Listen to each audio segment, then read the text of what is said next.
Number 10. Decemviri, the law of 12 tables. Well, actually the word means 10. 10 men, actually. Those special 10 would be the appointed men who would consider themselves the first ever lawmakers. The earliest attempts to create a code of law was the law of 12 tables. A commission of 10 men, are also known as the Decemviri, was appointed 455 BC to draw up a code of law-binding rules on both patrician and plebeian, which would be strictly enforced. Some of these laws included simple laws like, you don't break your word. If the army or king calls on you, you gotta go. And of course, if you hit or hurt someone, you get hit or hurt back. And you owe us some money. This system was the first in its place, holding people responsible for the things that they did and said in Rome. Strategic, fundamental, and important laws like, hey, no crying at funerals, alright? You burn my corn, I'm gonna burn your corn, and I get to burn you. And yeah, no meetings at night. It's dark. Okay, so they missed their mark on a couple of them, but a couple of those laws still stuck around. Number 9. Field surgery. The Romans were fierce on the battlefield, but they were also extremely handy.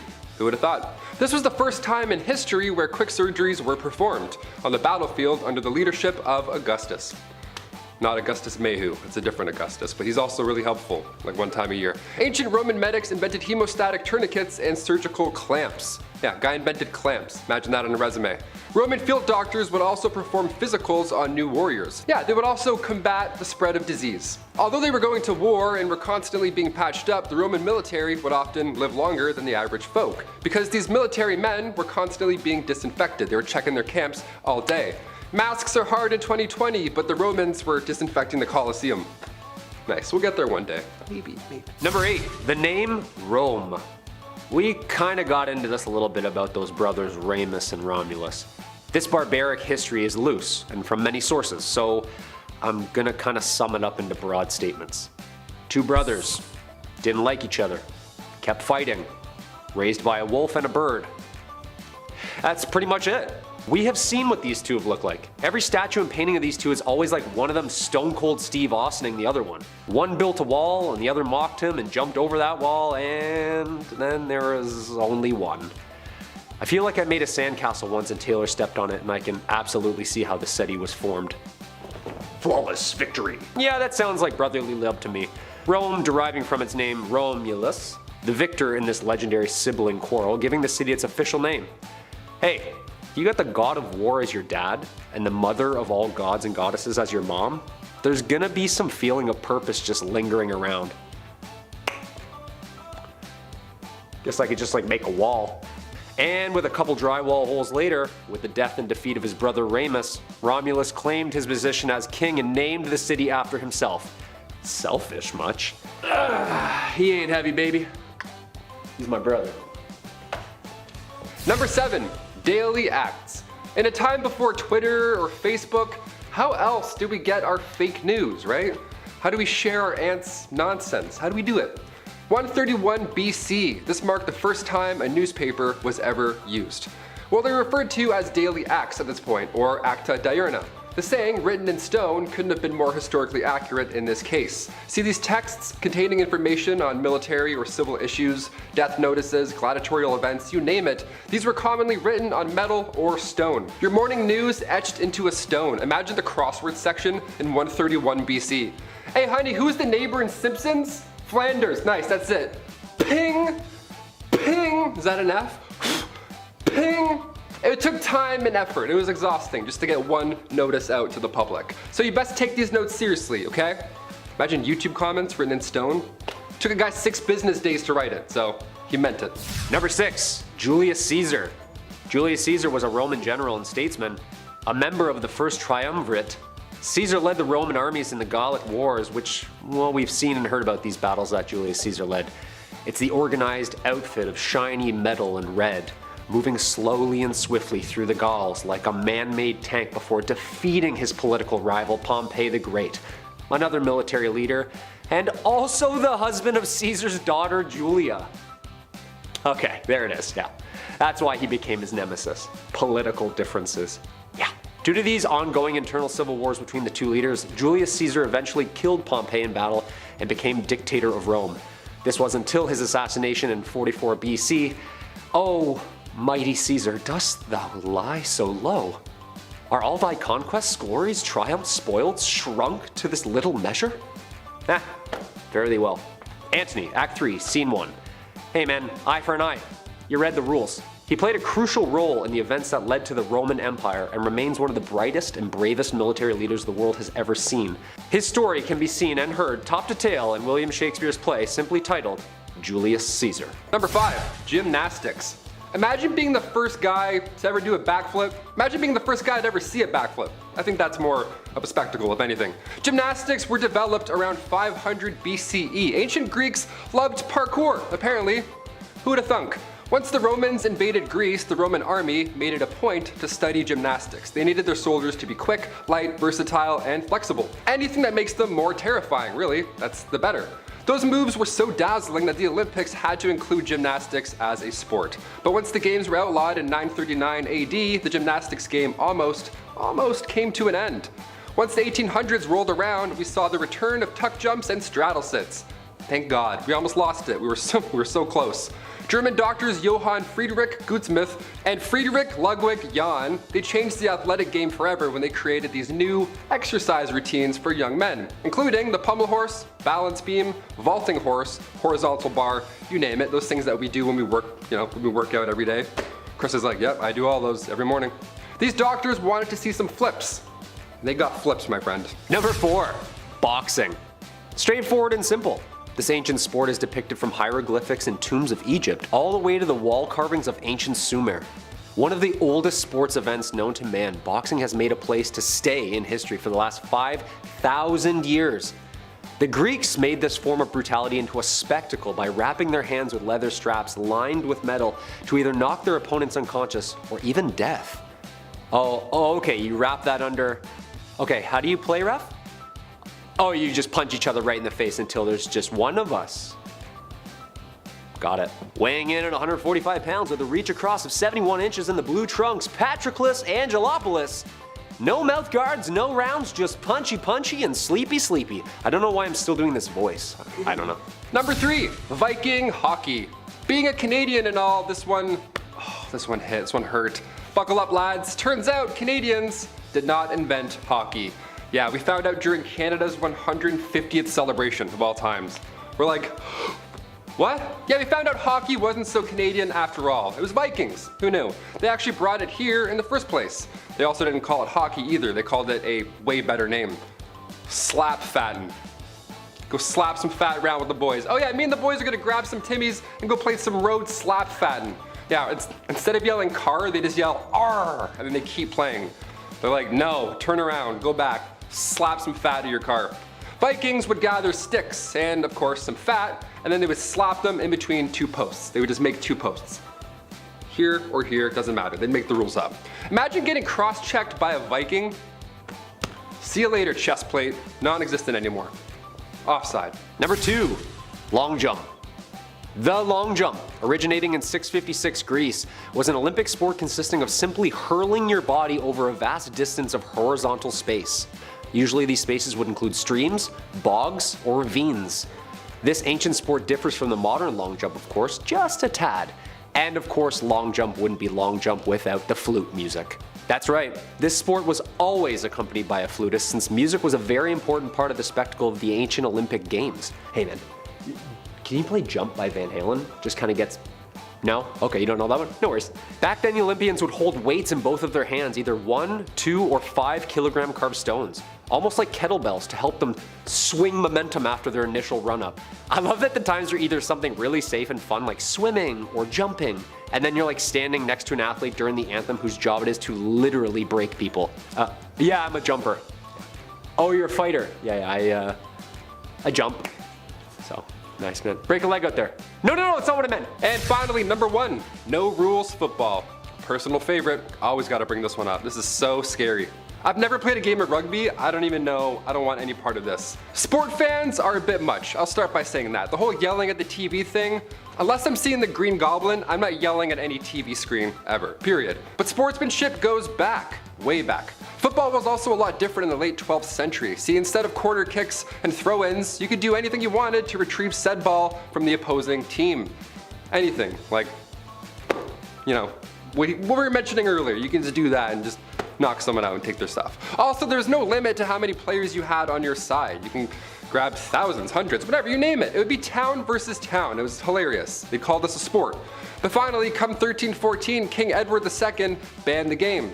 Obviously, people were dying for no reason. The only time diving was allowed was back in this game. That's acceptable. When you would get kicked in the neck by a knight on a horse, more than fair. I'd say stay down if I were you, for sure. I would act. I'd be like, oh, my neck, what? See ya. 2 minutes in, I'm out of the game. I can't even play football today, let alone football in the dark ages. What a joke. My back already hurts from this. Number 10, Titanic. I cannot conceive of any vital disaster happening to this vessel. Modern shipbuilding has gone beyond that. That was a quote from E.J. Smith. Who was that, you may ask? None other than the excellent Navy expert who was the captain of the Titanic. Oof. It would be very funny if not so ironic, or maybe that's where the humor is. Regardless, the Titanic was a headline in the news even before it got wet in the ocean. The largest luxurious vessel ever constructed until now, and it was unsinkable. I don't know about that. What modern times we live in where ships no longer sink? What modern times we live in where ships no longer sink? Well, if you've ever seen Leo smooch Kate Winslet in the back of your grandpa's car, then you know how well that went. The Titanic rests 13,000 feet below the ocean, not too far from the rock bite. That's Newfoundland. Number 9, Chernobyl. If you've seen the HBO miniseries Chernobyl, then you have a very good understanding of just how terrifying this is. Chernobyl is the site of the Soviet nuclear power plant that in April of 1986 had a serious accident due to a flawed reactor design and staff that didn't really get the best training.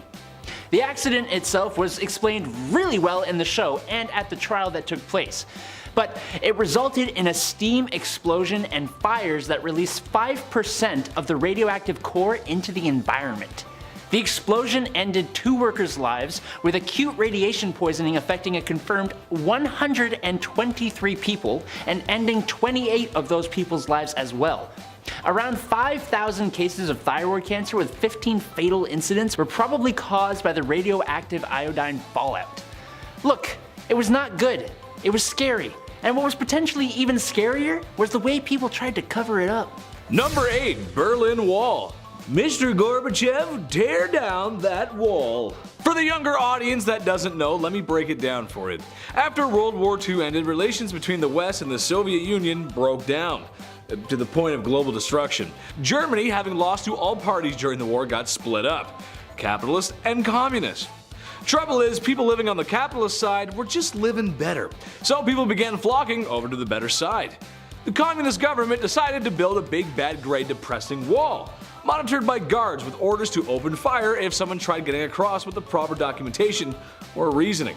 This went on for a few decades until one day in 1990 when the border crossings red tape was cut and the wall began to come down brick by brick. That must have been something to watch, and I can imagine for those who got to witness it, they were glued to their television sets. Very cool. Cool history. Number 7, One Giant Leap. As most humans know, we have gone to the moon. Unless you think it was faked, in which case please civilly discuss below. But after traveling 240,000 miles in 76 hours, Apollo 11, that's the 11th Apollo mission, entered into a lunar orbit on July 19th, 1969. On July 20th, 1969, 2 men, American astronauts Neil Armstrong and Edwin Buzz Aldrin, touched down for the first time in the history of the Earth on the surface of our moon. And then 6 hours later, they left their craft and stepped out onto the surface. They left a plaque and some footprints, erected some flags, ran some tests, bada bing bada boom, and then they hopped back in the craft, had a little sleep, and departed on July 21st at 1:54 p.m. Earth time. And we've been back 5 more times since. Number 6, the Roswell Incident. The Roswell Incident used to be the biggest event to ever happen in New Mexico history. Now it's being shadowed by a bald chemistry teacher, his science enthusiastic student, and a slimy lawyer. Who would have known? Well, for the second most eventful event to ever come out of New Mexico was the Roswell Incident. A mysterious flying object, other known as a UFO, crashed into the desert. Naturally, in the 1940s era US military, they kept secrets, the same way your mom holds on to family tea. Seriously, ask her about that one family member. She's gonna tell you something you don't want to know. This secrecy quickly spread rumors of it being an alien from outer space. Well, it wasn't until the 90s that this incident was officially declassified and declared to be nothing more than a weather balloon. Or at least that's what we were told. This didn't stop the town of Roswell, New Mexico, however, from adopting this alien rumor into the town's very fabric. To this day, the little green man can be found in Roswell as sort of a tourist attraction. Every town needs something. Take me to your weeder. Take me to your weeder. Number 5, Holder. Okay, picture this. You're walking through a forest in Norse mythology. Nice. Doing as you do. Boy, what a nice forest this is, you say to yourself. I sure am grateful for the tree of life and Odin and all that stuff I have because of the such nice things because I pray to them. Don't hurt me. When all of a sudden you spot a lady in the woods and hubba, she's gorgeous. She lures you in. She thinks you're handsome and doesn't care about your receding hairline, beer belly, and the big toenail that you should have got checked by a doctor months ago. I'm calling a lot of people out there. She wants you to marry her. Sounds too good to be true, right? Guys, come on, you know what I'm talking about. But you gotta be careful though, guys. You gotta be careful. Because if you saw her cow's tail before you married her, she keeps it. Or so the story goes. So yeah, they were ladies in the forest with cow tails. You had to marry them, then if you saw their tails before you were married, she'd have it for the rest of life. Makes sense. Sure. Number 4, Elves. Elves, everyone loves Elves, especially that movie, Elf. Everyone loves that one. It's like it became an instant Christmas classic. Crazy. The population of Elves seems to significantly increase when there's a fan expo in town. Go figure. Elves in Norse mythology represent a small divine figure, similar to the dwarves. They are creators of valuables and smithers, and had their strong place in mythology. And for some reason, when the elves were no longer needed in the land of Vikings and Mede, they went to go work for a fat man in a red coat in the North Pole. And before you even ask, yes, even Father Christmas has his roots in Norse mythology. And yes, before you ask, I know him personally, and I will be telling him who's naughty and nice this year. Christmas might be far away, but I'm watching. Ooh, we're watching. Don't you worry, me and Santa Claus. Ooh. Number 3, Kraken. This one actually surprised me. I didn't know this. I wasn't expecting this to be Norse. But yeah, the Kraken. In a nutshell, the Kraken is a huge octopus or squid-like creature that preys on the poor and doomed sailors who dare cross its path. Now, I'm sure a lot of you fear the deep water because, well, you can't see the bottom of it, and I think that's a rational fear. The reason for that, of course, is because you don't know what's big chillin' at the bottom of that water. The answer? It's the Kraken. That's horrifying. Using its large tentacles, it wraps itself around ships and brings them down to Davy Jones' locker. Or at least that's what happened in Pirates of the Caribbean. That's how I get my knowledge. In some Norse tales, the Kraken is as big as an island. Yeah, if you see an octopus just as big as an island, just turn the boat around at that point. There ain't nothing on the boat that's gonna deal with that business. Just turn it around. Just turn the boat around. We're out of here. We're leaving. Just walk it off. Number 2, Droger. Okay, let me paint a picture for you. It's a late summer night in 2011. You're a couple inches too deep into your favorite couch. A calming music plays as you traverse the lands of Skyrim. You come across a door and begin to explore. What untold riches you will find in this dungeon, except the first thing to greet you is an undead creature with pale gray flesh and eyes that glow blue like the sea.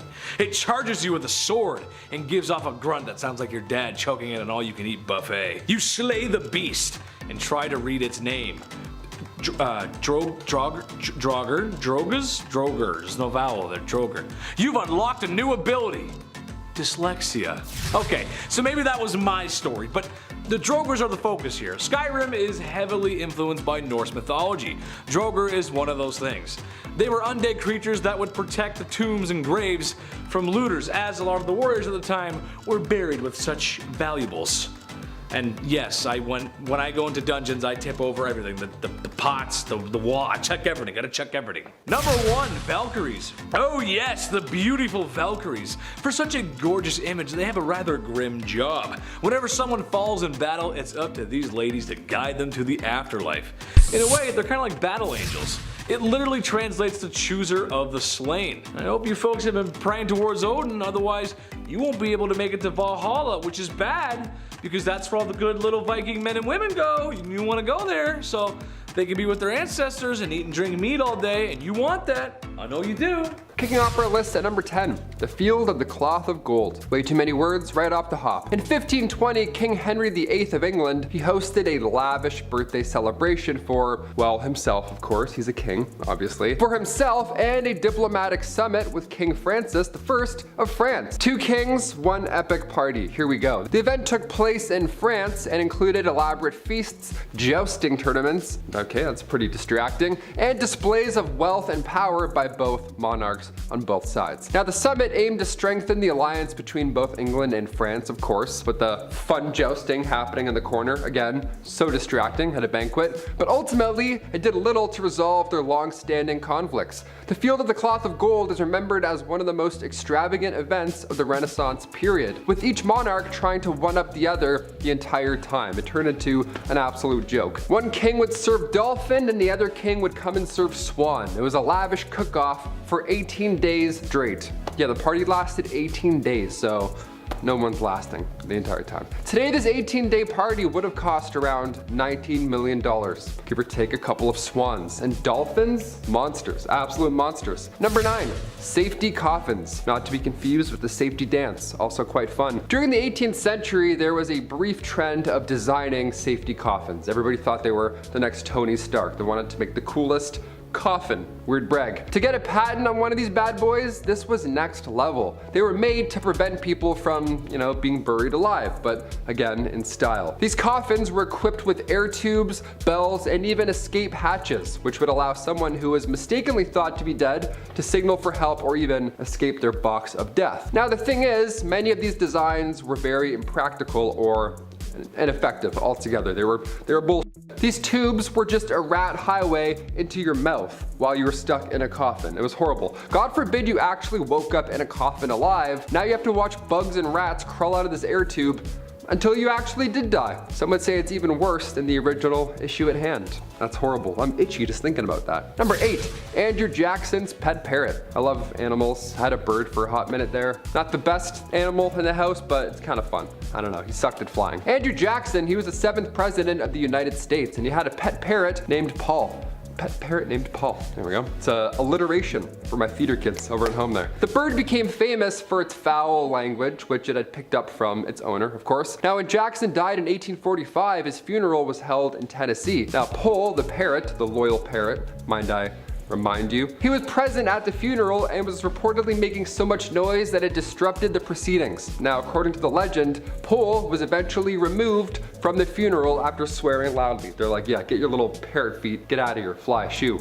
That's pretty amazing. A parrot getting kicked out for swearing, it sounds made up, but hopefully that one's true. That would break the tension for sure. I don't know. I can't help but get the giggles every time I'm at a funeral. I can't help it. Some historians believe this story was made up just to stain the president's history, but either way, I like it. I like to imagine a parrot being escorted out of a funeral, just like this, nice and calm, and then one brief let go at the end there. That's how you let go of a bird. You gotta go slow, and then there's that one moment of like, you have to do it, no turning back.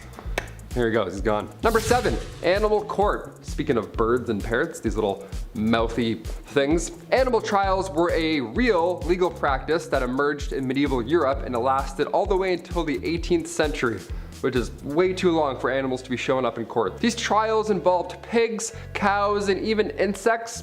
Yeah, a ladybug took the stand and then just flew off at some point. These animals were charged and tried in court. The animals were often accused of crimes such as theft, taking one's life, and sometimes even witchcraft. Yeah, that's amazing. They were usually assigned a lawyer and a legal defense team, and the trials were conducted in the same way as human trials were, which is so funny. Real people had to wake up and go here. I wish I could have been a fly on the wall during one of these hearings. As long as I'm not the fly on the stand, we're all good. The verdicts of animal trials varied, but many animals were found guilty and then sentenced to death by hanging or burning. Again, imagine a praying mantis being hung in the middle of town square. Like, what? Who's going to watch this? Who's representing this? More importantly, the trials were often seen as a way for human beings to assert their dominance over the natural world, I guess, sure, and they were widely criticized by religious leaders and philosophers. Number 6, Lake Panor. In 1980, Louisiana's Lake Panor was accidentally drained after a drilling rig penetrated a salt mine right beneath it. Just directly beneath it. The odds here, this was crazy. What a horrible surprise down below, my God. The drilling rig was owned by the Texaco Oil Company, and the accident was caused by of course, a miscalculation in the well's trajectory. As the drilling rig penetrated the mine, it created a hole that quickly grew in size, causing the lake to drain into the mine below. The lake drained like a massive bathtub. This event created a massive whirlpool that lasted for several hours. It pulled in trees, boats, and even a nearby drilling platform all into this watery vortex. Like something out of Pirates of the Caribbean 3, or whatever one that was, where there's a massive whirlpool. It's haunting. It's the worst way to go. Remarkably, no human lives were lost in this disaster, which is so impressive. Today, Lake Panor has largely returned to its former state, although this time around it's now much smaller and shallower than it once was. Because, you know, it got drained. How terrifying is that? Number 5, the Challenger crew. This is a photo that was taken of clearly the very excited Challenger crew right before when they were walking down the ramp ready to head off on their mission. Now, this photo is chilling, but it's nice to see them happy and together. The crew even included, at the time, 37-year-old Kristen McAuliffe, who was a high school social studies teacher. You may remember this, but your parents definitely do. So she had won a spot on the mission through a program with NASA called the Teacher in Space program, and she had trained diligently for months in order to be the first ever non-military individual in space. On January 28, 1986, the Challenger mission proved to be faithful just 73 seconds after liftoff. See, 2 rubber O-rings failed because of the cold temperatures that morning, and on live television, the world had to watch as a spacecraft broke apart and then fell into the ocean, sadly taking the lives of everybody on board the craft. Now, I'm not sure if you've watched the documentary on Netflix, but it's a mini-series about this whole thing and its powerful stuff. It's really emotional. I just finished it and it's moving. Number 4, the core. This photo shows a physicist named Harold Agnew, and while this photo looks relatively normal and scientific or whatever, a non-threatening photo, what he has in his hands is truly devastating. It changed history. Harold is holding the nuclear core of what was nicknamed the Fat Man. Yeah, that thing. This means that Harold is now holding the nuclear core of the atomic weapon that was later dropped on Nagasaki in 1945. The immediate blast took many lives, as well as the long-term effects of radiation illnesses. Now, it's crazy to look at a photo like this because it seems so perfectly normal when he literally has a life-changing, world-ending device in the palm of his hand, like a literal supervillain holding kryptonite. I couldn't imagine seeing that, let alone holding it. No way. My grandmother wouldn't even hold me as a baby because I was too small and fragile. Think she'd hold this? No way. Butterfingers. Butterfingers galore over there. Number 3, the Ball of Burning Men. January 28, 1393. You are formally invited to a masquerade ball. How fun is that? Who is it under that mask? Oh, it's just Taylor on Bumblebee. Love him. He's great. The French Queen Isabeau of Bavaria is now hosting one of the most lavish parties of the decade, right? So bring your finest and longest krakows. Roll it in style. Now, when the French royal court was celebrating the marriage of one of the Queen's ladies in waiting, it of course was a big deal. It's fun. It's a big happy day. For some, the best days of their lives. For others at this ball, not so great. Probably the last days of their lives. King Charles VI had 5 companions perform a dance or a theater routine of sorts. Now, they did a performance as beasts. They were committed to the bit, right? They had these big, lovely masks, big baggy outfits, lots of linen, lots of stuffing to appear as if they were real beasts. Now, the party was going well, wine was spilling, people were laughing, beasts were roaring, we were committed, but one rule beforehand was put into place before the party started. Absolutely, positively, no open flames. Obviously, right? I mean, look at that guy. He looks like a couch. We're not gonna put a match near him. It's gonna be chaos. The Duke of Orleans had a little too much fun prior to this event, and he forgot the first rule of Fight Club when he arrived. The guy walked in with a lit torch. He wanted to see everyone. Some accounts say he dropped the torch by accident. Others say he got too close trying to guess the identity of said beasts. Either way, this tragic event took the lives of 4 people, hence the name Ball of the Burning Men. That's terrible. Imagine that. What a gig. Number 2, the Stanford Prison Experiment. One of the most well-known experiments of all time was the Stanford Prison Experiment. It was an attempt to investigate the psychological effects of perceived power, and it worked. A little too well, I'd say. Guards and prisoners were all chosen randomly, from college students to anyone, your neighbor. You had no idea. Nobody really knew just how bad this experiment would end up, so anyone volunteered. Those in power were taking it to an extreme level. It was absolute psychological medical distress. Some of the prisoners went insane. The whole exercise was abandoned after only 6 days, which is not a short amount of time, but historians say just 6 days because it was intended to last much longer. Now, it's shocking to see the lengths people go after receiving power over another human being. I thought I was evil unplugging my brother's controller and like playing, you know, and he wasn't plugged in. This is like next level. And finally, number 1, mummified pets. Are you a pet owner? If so, comment down below which animals fill your house. We love that. Olivia and I want to get a dog so bad. I was always a dog guy growing up. My aunt had 3 pugs. It was the dream. I love it. Ancient Egyptians, they fancied a house pet or two. We know this. But Egyptians saw animals as incarnations of the gods, which I do too with my Shih Tzu, of course. The very concept of having a pet came from ancient Egyptians, so thank you. Egyptians were of course fans of cats. That's common knowledge at this point. But did you know they also had the same idea for hawks, lions, dogs, and baboons? Yeah, baboons. That's amazing. Go ask your parents for a baboon as a pet. There you go. I thought dogs doing their business inside was annoying, but a lion? Your arm's gonna be tired scooping that one up. Many of these animals were often mummified and buried with their owners after they'd passed, just like how many owners today cremate their pets. I mean, I'm not sure I would mummify a Shih Tzu, but hey, whatever floats your boat. Who am I to judge? Other creatures were specially trained to work as helper animals back then. So ancient Egyptian police officers would use dogs and monkeys to help patrolling. Then they'd mummify them. What a time, imagine that. Number 10, shin kicking. I mean, it's literally exactly what you think. You kick each other in the shins a lot, like over and over again. An early 17th century form of martial arts originating in England, obviously. This combat sport is a very simple one. Hold on to the opponent's collars to become close, and then kick the absolute out of each other's shins. Athletes would stuff their trousers with hay for extra cushioning and specifically design their boots to be stronger and more rigid. First one to fall or give up loses. Dude, I woke up this morning and cranked my pinky toe off the door. I literally almost blacked out.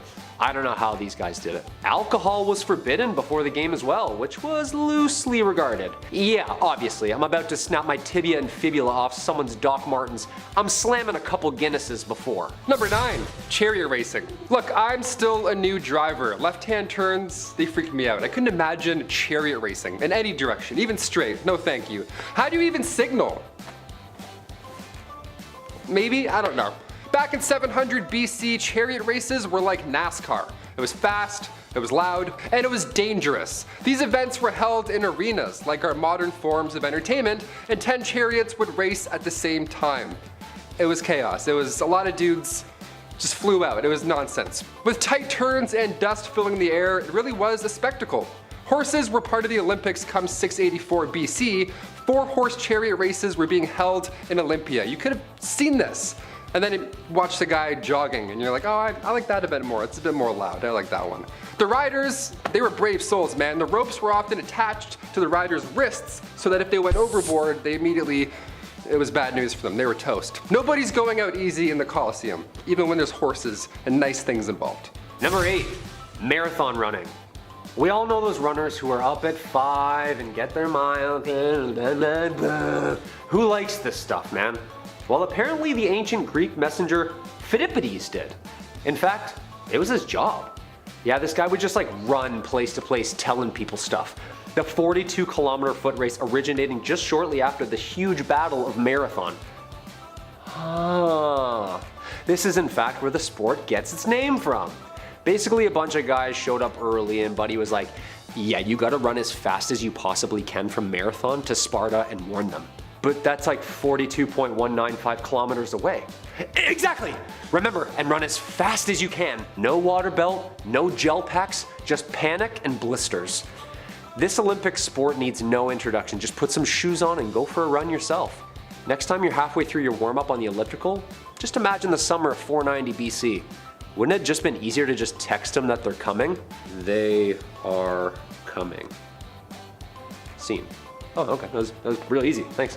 Number 7, Fisherman's Joust. Not to be confused with Fisherman's Friend, although that's also quite as intense. Fisherman's Jousting, or water jousting, was a combat sport originated in ancient Egypt. Yeah, it goes way back. They invented beauty and also water jousting. That's pretty amazing, we love it, keeping it balanced. Each vessel would have a few players, he says, and using one long pole per aquatic team, they have to poke and push the other players out of their vessel into the water. I'm pretty sure Kyle and I did this growing up with pool noodles. We'd ride inflatable alligators and just smack each other. We didn't even poke. It's just like the loose noodle right in the neck too is worse. You dip it. Good night. That's it. You're off that alligator. Now, of course, it wasn't a spectacle like it was in ancient Egyptian days, but also may have not have been a game, turns out, yeah. Historians are still scratching their heads over this ancient hieroglyphic that appears to depict water jousting. Was this a fun pastime, or was this naval combat over fishing territory? For us, it was definitely the latter. It was for sure the latter. I was like, this is my pond, dude. Get out of here. Number 6, pancration. This vicious ancient Greek contest combines punching, kicking, and wrestling for an all-out physical combat. A mix of martial arts. Dude, this is literally UFC. And the tail of the tape. Are you ready? Are you ready? Let's fight! Big John McCarthy, of course, commentator on this fight tonight. Coming to you live from Las Vegas. This is literally UFC, people. You win by either knocking your opponent unconscious or by making them give up. Buddy, Patroclus has me in a flying armbar. I'm letting all of Greece down with that tap. Okay. Much like modern day combat rules, there was no biting allowed or eye gouging. I can't stop thinking about not only the brutality of the fighters themselves, but the fans. Thousands of years of crowds showing up to chant and cheer on their favorite warrior, just to spinning axe kick another right in the face. I love it. Number 5, best man origins. I got asked to be a best man recently, so you know what? I have to share some love. I have to share some ancient best man love. It was a little different back then, that's for sure. Back in those days, the role of the best man normally goes to the guy who's closest to the groom. That's normal, whether that's a brother or a best friend. Back during the time where women were married off like property, the role of the best man was very different, and it was all about protecting one's assets rather than, you know, anything to do with love. Back then, bride kidnapping was so common that if there was somebody else who wanted to marry someone who was already promised to send someone else, they might try and steal her for themselves, right? It's awful. That's where the best man comes in. He's gotta watch for dudes hopping fences ready to steal your wife and run away. The best man's job was to protect the bride at all costs. And if she was stolen, the best man would be the one to enter whatever battle or duel was necessary to get the bride back. The best man was literally there to be the best fighter. That's wild. The best man was also there to watch over the bride to make sure she didn't try and make a run for it as well. It sounds okay at first, and then you're like, oh no, it's all horrible. History, of course. Number 4, ancient divorce. It happens sometimes. Weird. Almost like those marriages I just explained wouldn't work out all the time.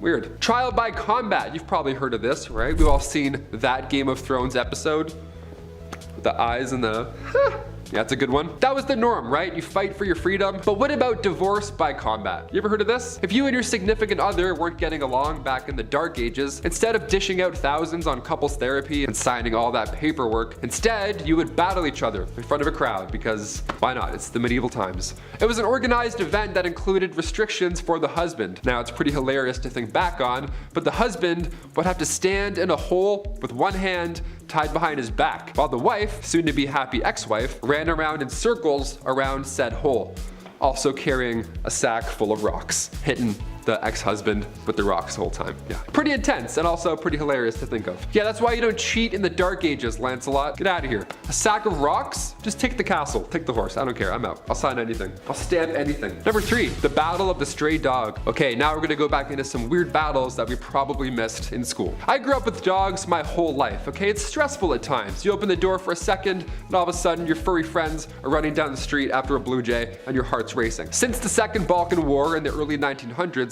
Greece and Bulgaria were going head to head, right? At this point, there was a lot of conflict, a lot of emotions, tensions were of course high. But come October 1925, things finally escalated even more. A Greek soldier was chasing after his dog, who just decided to bolt randomly. But in doing so, he accidentally crossed the border into Bulgaria. So he was shot at, right? It was scary. The Greeks at that point were beyond upset, so they marched into Bulgaria and soon began a full-on war, all because of this dog, who saw a blue jay probably. By the time the International Committee negotiated a ceasefire to clear up the obvious misunderstanding, 50 people had already lost their lives. So yeah, keep those leashes on, please, unless you're in a off-leash dog park, because you might start a war. You never know. Number 2, the Battle of Los Angeles. Of course I have to mention this battle. This one's a little bit different, but you know, maybe some UFO stuff going on here. The Battle of Los Angeles, otherwise known as the Great LA Air Raid, happened during World War II, right at the end of February 1942. This event, first of all, it took place only a few months after the Pearl Harbor attack. So yeah, everybody was of course immensely stressed out at this point. And then something like 25 enemy aircraft was then spotted flying over LA.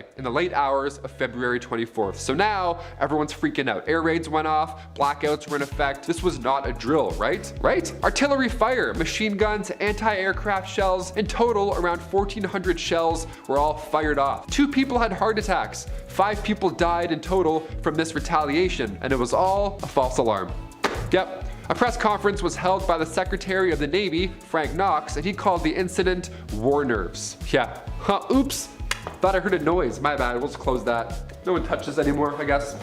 War nerves. And finally, number 1, Battle of Zappolino. This one is pretty epic, okay? All over a bucket. Turning the calendars back to 1325, the Battle of Zappolino, it was a large-scale event all over a tiny bucket. And no, I'm not joking. The War of the Oaken Bucket. Now, this war consisted of 2 Italian towns, Bologna and Modena. Now, it all kicked off when soldiers from Modena snuck into Bologna with intentions to steal the wooden bucket from the city's well. Right? Resources were sparse back then, of course, so the Bolognese declared war, and then they sent in an invading force of 30,000 foot soldiers and 2,000 cavaliers. The city of Modena had a smaller army. They had 500 infantrymen and only 2,000 cavalry forces. But the thing is, those guys still won. They chased the larger army back to Bologna while destroying towns in the process. Now, some recall them bringing the bucket back just to taunt the city, but right now the bucket is currently on display still in Modena, so it ended up finding its forever home there. And you can go check it out if you want. That many people kicked the bucket over this bucket.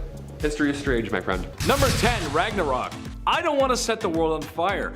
I just want to start a flame in your heart. Yes, the end of times. It's all over. So long as I'm here for your entertainment, everything is going to be okay.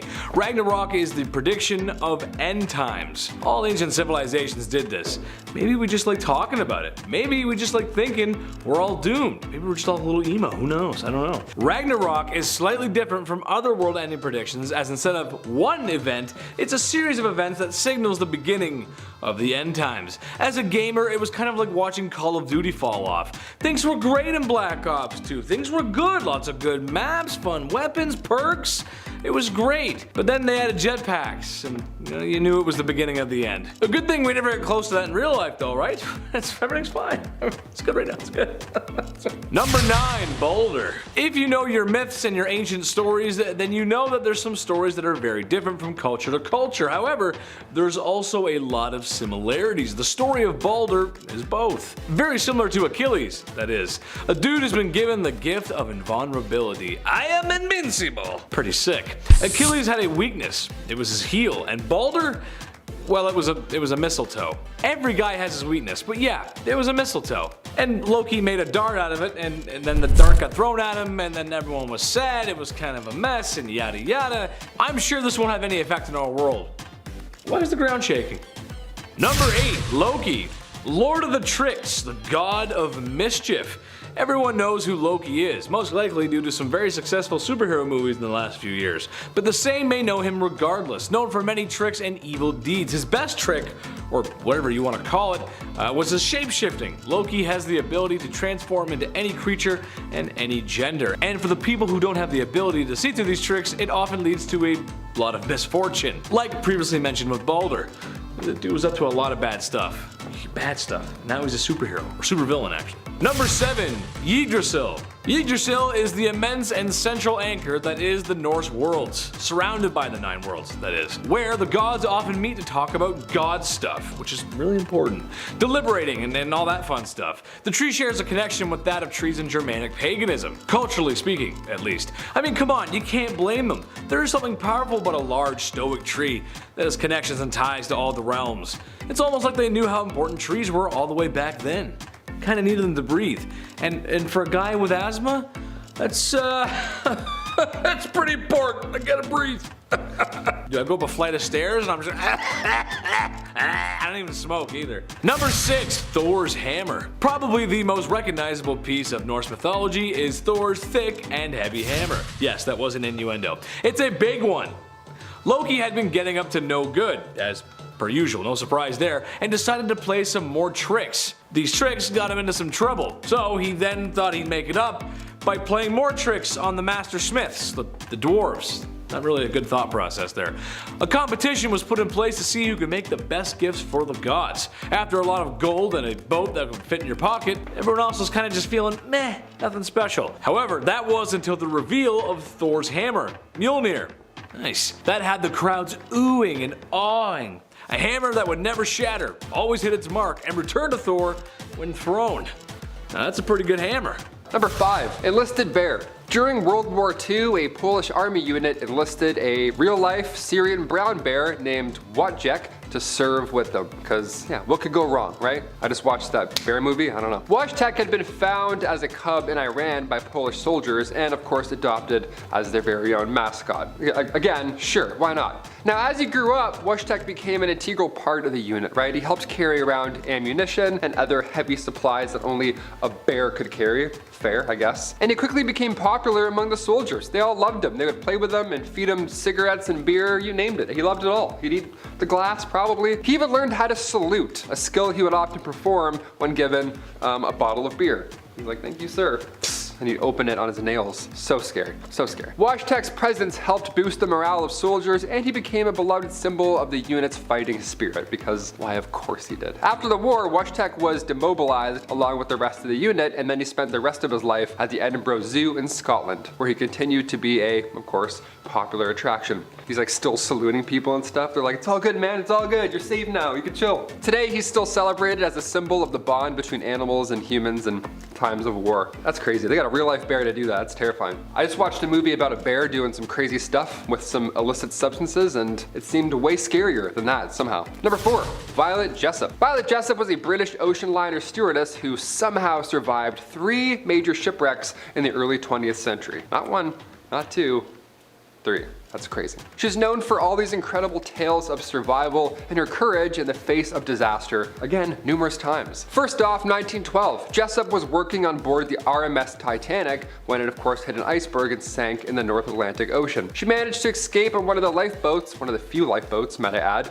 and survived the disaster. Just a few years later, 1916, she was working on the HMS Britannic when it struck a mine and sank in the Aegean Sea. Again, Jessup survived and managed to make it to safety. Somehow. Now at this point you're like, okay, she's not gonna do it a 3rd time, right? No possible way. In 1940, Jessup was working on board the RMS Queen Mary when it too collided with another ship and suffered significant damage. So once again, Jessup survived another disaster and went on to work another ocean liner for many years. Yeah, she's still worked on ocean liners after all 3 of those. She's like, oh, it is what it is. Like, what? Are you kidding me? Jessup's incredible tale of survival has of course made her a legendary figure in the history of ocean travel and a symbol of courage and resilience in the face of disaster. I'm baffled by this, that's crazy. You think after the 2nd one you definitely quit, right? Incredible, incredible. Number 3, the Digg Box. I don't like haunted items. This one here, definitely a haunted item. My ears are draining as I'm doing this, so I'm like, ah. It's getting louder all of a sudden. This small wine cabinet got some attention after being sold on eBay back in 2003.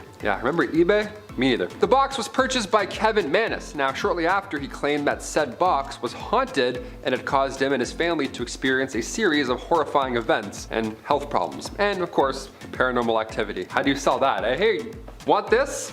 No, not at all. Sounds like it's a terrible idea. He eventually sold the box to Jason Haxton, who ended up writing a book about his experience. Yeah, it was that bad. Some believe that opening this box can release malevolent spirits into the world. Now, its origins here go back to a woman who survived World War II. This box came from her estate. So the history behind it, it's dark and it's seen some days, that's for sure. And now it lives at the Haunted Museum, rightfully so. Remember that viral video of Post Malone touching this random haunted artifact? That was this box, that was the same one. Now he's falling off stage and stuff. No idea what's going on with Post. Zach Baggins, please keep an eye on this box. Thank you so much. Hit that thumbs up for ghost-proof glass. We really like that. It's the same glass they used in the movie 13 Ghosts. They just have that around the Digg Box. Matthew Lillard watches it the whole time. It's lovely. Number 2, Pompeii eruption. Let's hope this one doesn't happen again, because hot. Once a flourishing Roman city located near the Bay of Naples in Italy, That was, of course, until 79 AD when Mount Vesuvius decided, I'm gonna explode. I'm gonna go off and bury the entire city and all its inhabitants under layers and layers of ash and pumice. How scary and horrible is that? The eruption was so powerful that it wiped out all life within a 16-mile radius. Yeah, it makes you think about Yellowstone National Park a bit, doesn't it? Or if it's terrifying. She does some random shit. Pompeii remained buried and forgotten for almost 1700 years until it was rediscovered in 1748. Today, Pompeii is, honestly, it's amazing. It's an archaeological site that offers a glimpse into ancient Roman life with well-preserved ruins of homes,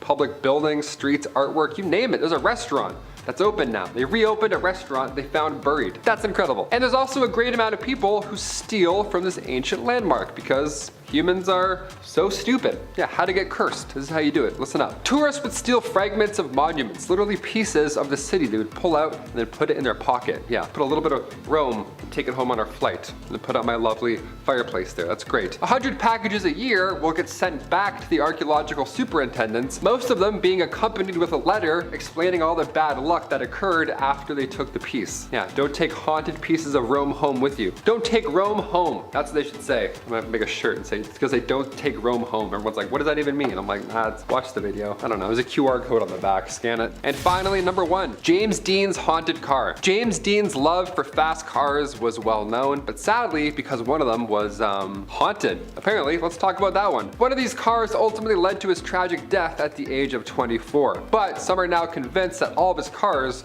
were cursed in some way, shape, or form. There's a car curse, if you want to call it that. Dean's first vehicle was a Triumph Tiger T110 motorcycle. Now, it was involved in an accident that left him with a broken leg, which, where I'm about to go with things, is not bad, considering. His next car, a Porsche 550 Spider, is the one that he famously died in after colliding head-on with another vehicle. Much worse than a broken leg, in my opinion. Now, that's already tragic enough. That's dark history right there. Could probably end the point. But after Dean's death, things happened. Afterwards, the Porsche was sold off and quickly became infamous for causing more accidents and more weird deaths. One of its owners even reported seeing the ghost of James Dean sitting in the passenger seat shortly before they crashed. That's really jarring. That would make me crash. If I saw that beside me, I'd be like, okay, let's see you later. Now, that car disappeared from public view in the late 1960s and has since been rumored to be hidden away by some collector who believes it to be cursed. So, great, out of sight, out of mind. We love that. Another Porsche that James Dean owned was destroyed when it caught fire while being transported by a trailer. So 2 haunted cars. But a third Porsche that he'd ordered never made it to him because it was involved in an accident during transportation that killed that driver. So whether you believe in curses or not, there's no denying that James Dean's car collection has some dark, tragic history. Something's going on there, for sure. I don't have my license, and you know what? After that last point, I'm walking everywhere. That's it. I'm just speed walking everywhere with that big goofy belt. That's it. None of this, just this. That's so stupid. Starting our list off at number 10, Lake Neos. We love talking about Pompeii. We can't get enough of it. I'm fascinated. They have a restaurant that's back and open now in Pompeii. It's crazy. Now, that's quite the eruption. Historically, that's a bad one. That's pretty scary. But a recent eruption in 1986, well, we don't talk about this one enough. First of all, a limnic eruption is a rare event, so you can sleep not in fear tonight. It occurs when CO2 dissolved in deep water lakes suddenly erupts. Cause yeah, that can happen. Who knew that? That's why I don't like lakes. There you go, right there. These events have only been observed twice, the deadliest being Lake Neos in 1986. When a limnic eruption occurs, large clouds of CO2 form, which then all of a sudden descend and drop below the oxygen in the air, causing all living things in the vicinity to choke and not survive anymore. In this case, the cloud fell on nearby villages, ultimately causing the deaths of 1,700 people and 3,500 livestock. Number 9, the Spanish flu of 1918. The Spanish flu of 1918. Okay, yeah, this one's probably pretty good. Since we know a little something about plagues now in real life and toilet paper and stress, let's turn the clocks back 95 years when the Spanish flu entered the game. What was it like back then? The Spanish flu, if you didn't know, it was a strain of the H1N1 virus, which we all know as well. And when it hit, it took 50 to 100 million people. very fast. 4% of the world's population gone. Now, it was recent and it was quite horrible. We couldn't stay home and watch Ozark for that one, so instead, the Spanish flu is said to have spread so violently because of soldiers being in close quarters during World War I. Yeah, again, very different than our plague. Immune systems were shot as is, and you're telling me a plague rolled through while we're in trenches? No way, what a nightmare. But just like that, the virus disappeared. Better treatment, perhaps it mutated into a much weaker strain. Either way, great, stay gone. Get out of here, go away and stay there, pal. Hit that thumbs up for the Spanish flu not being around. Awesome, we love that. It's a good one to not have. Number 8, the Great Dying. This name's pretty accurate if I'm being honest myself. Scariest environment imaginable. Here we go. Turning the clocks and solar system back 252 million years ago, the Permian Triassic extinction, which for convenience sake we'll call the Great Dying, was and hopefully shall remain the largest extinction event on Earth. The fact that we're even alive right now, watching this video, clicking that thumbs up and subscribing, well, it's all pretty rare, all things considered. This was a butterfly effect triggered by a massive volcanic eruption around the Serbian Traps in Russia. A runaway greenhouse effect was responsible for the loss of 95% of all marine life and 70% of all land animals. So everything, pretty much everything's gone. Temperatures rose as the sea began to absorb large quantities of CO2 from the atmosphere. Mentioned that a little earlier, and that could not be great. And it began turning into carbonic acid, hence all that marine life that didn't make it. Methane hydrate then started to bubble from the ocean surface, which is horrifying to imagine, and it raised the temperature even higher at that point. Now, imagine if this didn't happen. We'd have those scary sharks still swimming around. We're remnants of the surviving 4% of the Great Dying. Yeah, tell all your friends that. I'm gonna add that to my LinkedIn. That sounds not half bad. Yeah, I survived the Great Dying, so yeah. Really good at scooping ice cream. Let's do it. Number 7, Maximilien Robespierre. On July 27th, 1794, French revolutionary Maximilien Robespierre and 21 of his followers were all arrested at the Hotel de Ville in Paris. Now, considering that this was 1794 and we got arrested, what follows is sure to be a public nightmare. The next day, Robespierre and again 21 of his followers were all taken to the Place de Revolution, where they were all executed by guillotine before a cheering crowd. Always a cheering crowd, of course. What else are we doing today? Let's go watch. What history tends to leave out of this part is that Maximilian attempted to take his own life beforehand because he knew his fate was gonna suck with the whole thing. But when he tried to take his own life, he survived and was left instead with a nasty jaw wound. So in Game of Thrones fashion, the executioner, when the time came, ripped the jaw bandage off first, and then he saw the guillotine.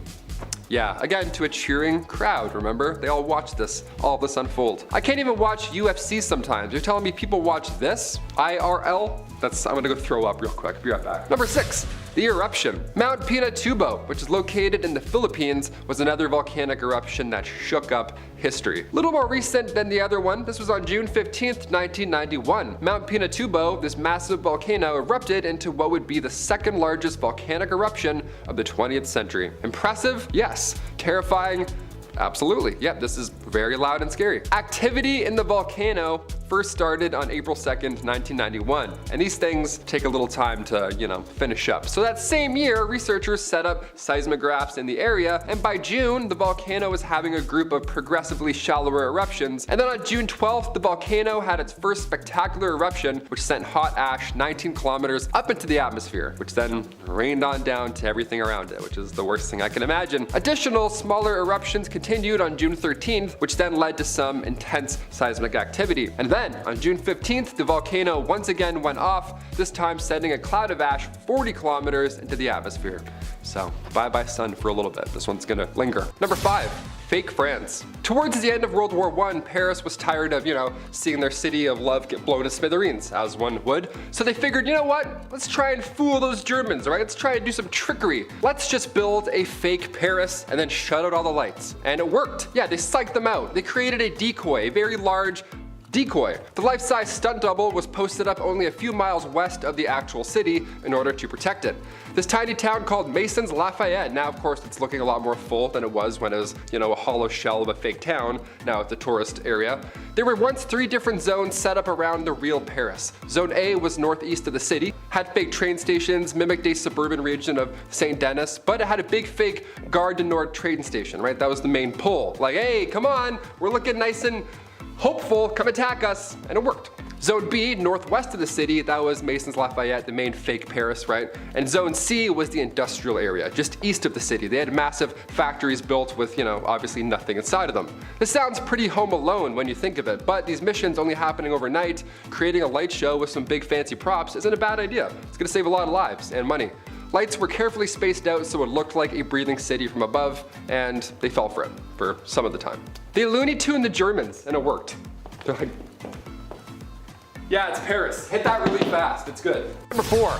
Space junk. In 1961, John Glenn would become the first astronaut to successfully orbit in space.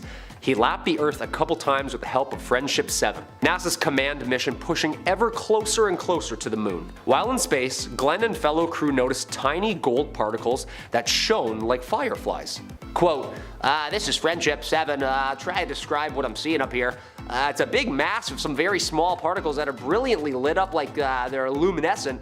I never saw anything like it. They're round a little, they're coming out of the capsule, and they just look like stars, a whole shower of them coming over. They had come to the conclusion it was liquid from inside the capsule and the suits leaking out. And that liquid was urine. Not aliens, not fireflies, not disintegrating ship, frozen pee-pee. Yeah, guess drinking all that Tang all day. Glenn flew on Discovery in 1998 and became, at age 77, the oldest person to fly in space. At the time.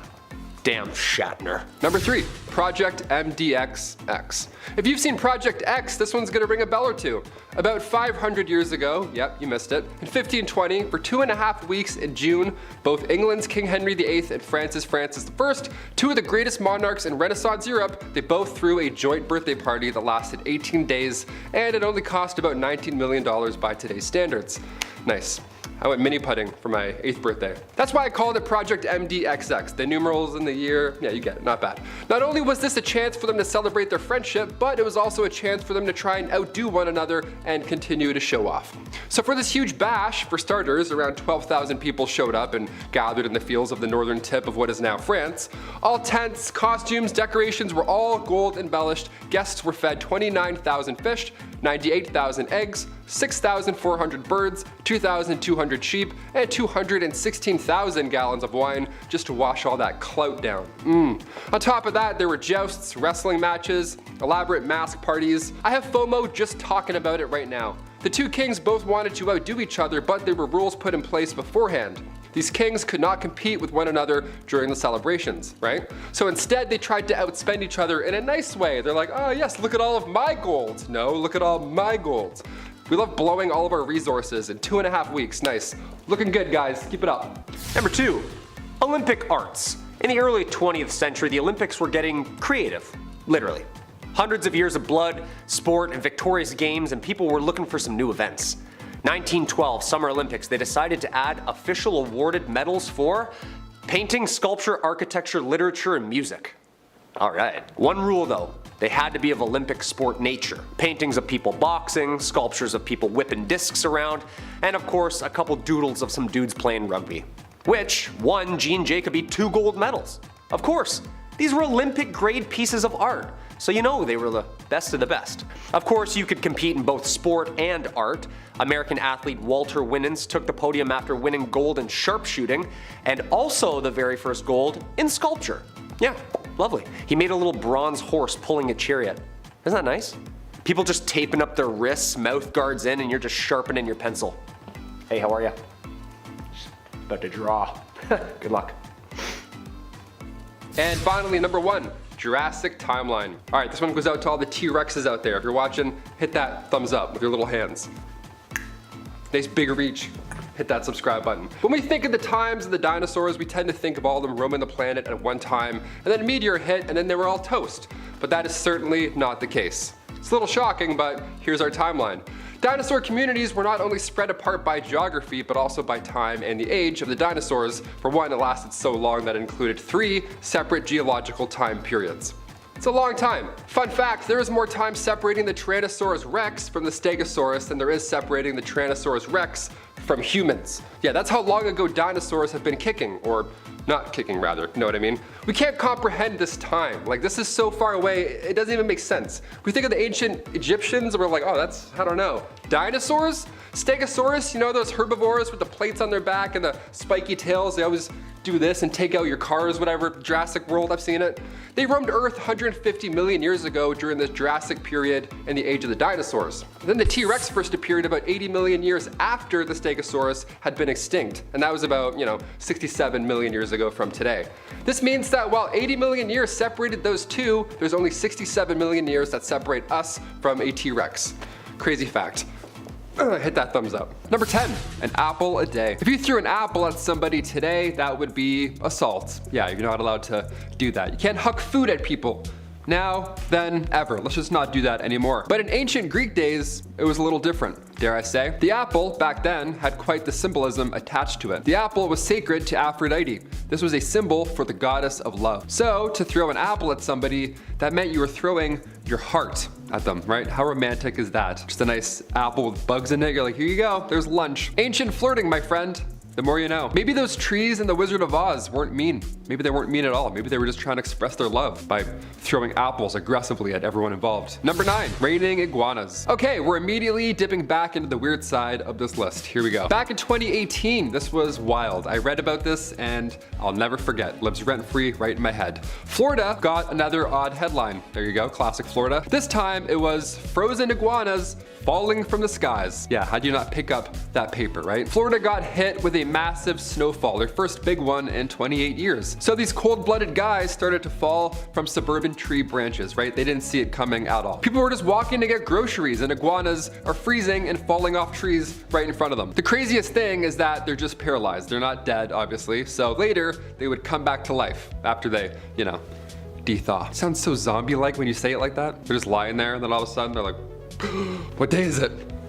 Was it a snowfall? Oh God. Winter has come. Number 8, the Philadelphia experiment. Okay, a little more darker. Let's do it. Perhaps one of the most bizarre tales when it comes to other dimensions. This one has credibility behind it. It pops up on my Reddit feed a lot, so I can't help but not talk about it. The 1943 Philadelphia experiment. This World War II conspiracy theory takes place on the USS Eldridge, this destroyer-class ship. So it wasn't small, it was quite large. A lot of people on board, a lot of heads, a lot of witnesses. And they were conducting on this ship these secret experiments in order to gain power over naval warfare, obviously at the time. Now, one of these experiments was to create this technology that makes the ship invisible on radar. That's the important note. It was supposed to be invisible on radar. But when the generators were fired up, the hull apparently lit up with this green and blue light. Then the ship itself actually disappeared. Invisible in real life, not just on radar. Boom, gone, just like that. It was then seen at a naval shipyard in Virginia before the same thing happened again, and then it appeared back at Philadelphia. Now this sounds a bit intense, but when you hear about the crew on board, it only gets worse. Some went mad after the dimensional dip, of course, while others had physical effects from this cosmic commute.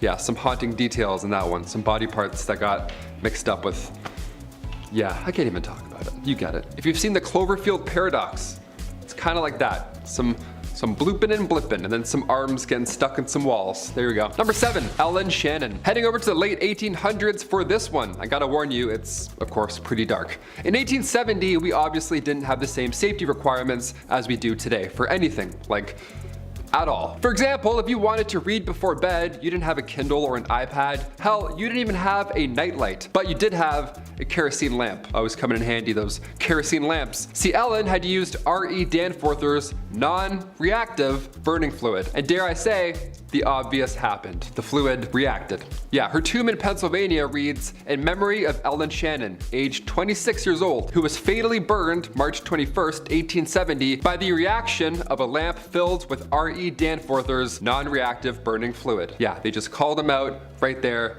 right in public on the actual tomb. I gotta say, I agree with that. That's cool. If some idiot's gonna cause your horrible demise, yeah, roast them. Let people know. Let people know who's responsible. That's like Twitter nowadays, you know what I mean? It's like, yeah, just so-and-so is an asshole. Send tweet. Boop.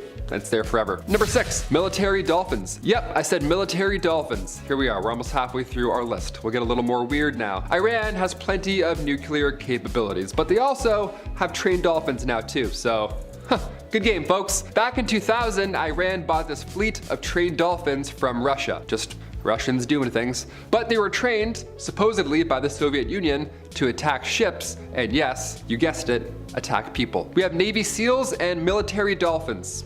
Is this Aquaman 2? What's happening right now? Well, recently, and I mean that as in 2018 recent, satellite photos revealed a Russian naval base in Syria with pens that are commonly used for holding dolphins. Yeah, so these dolphins are active, perhaps, right now.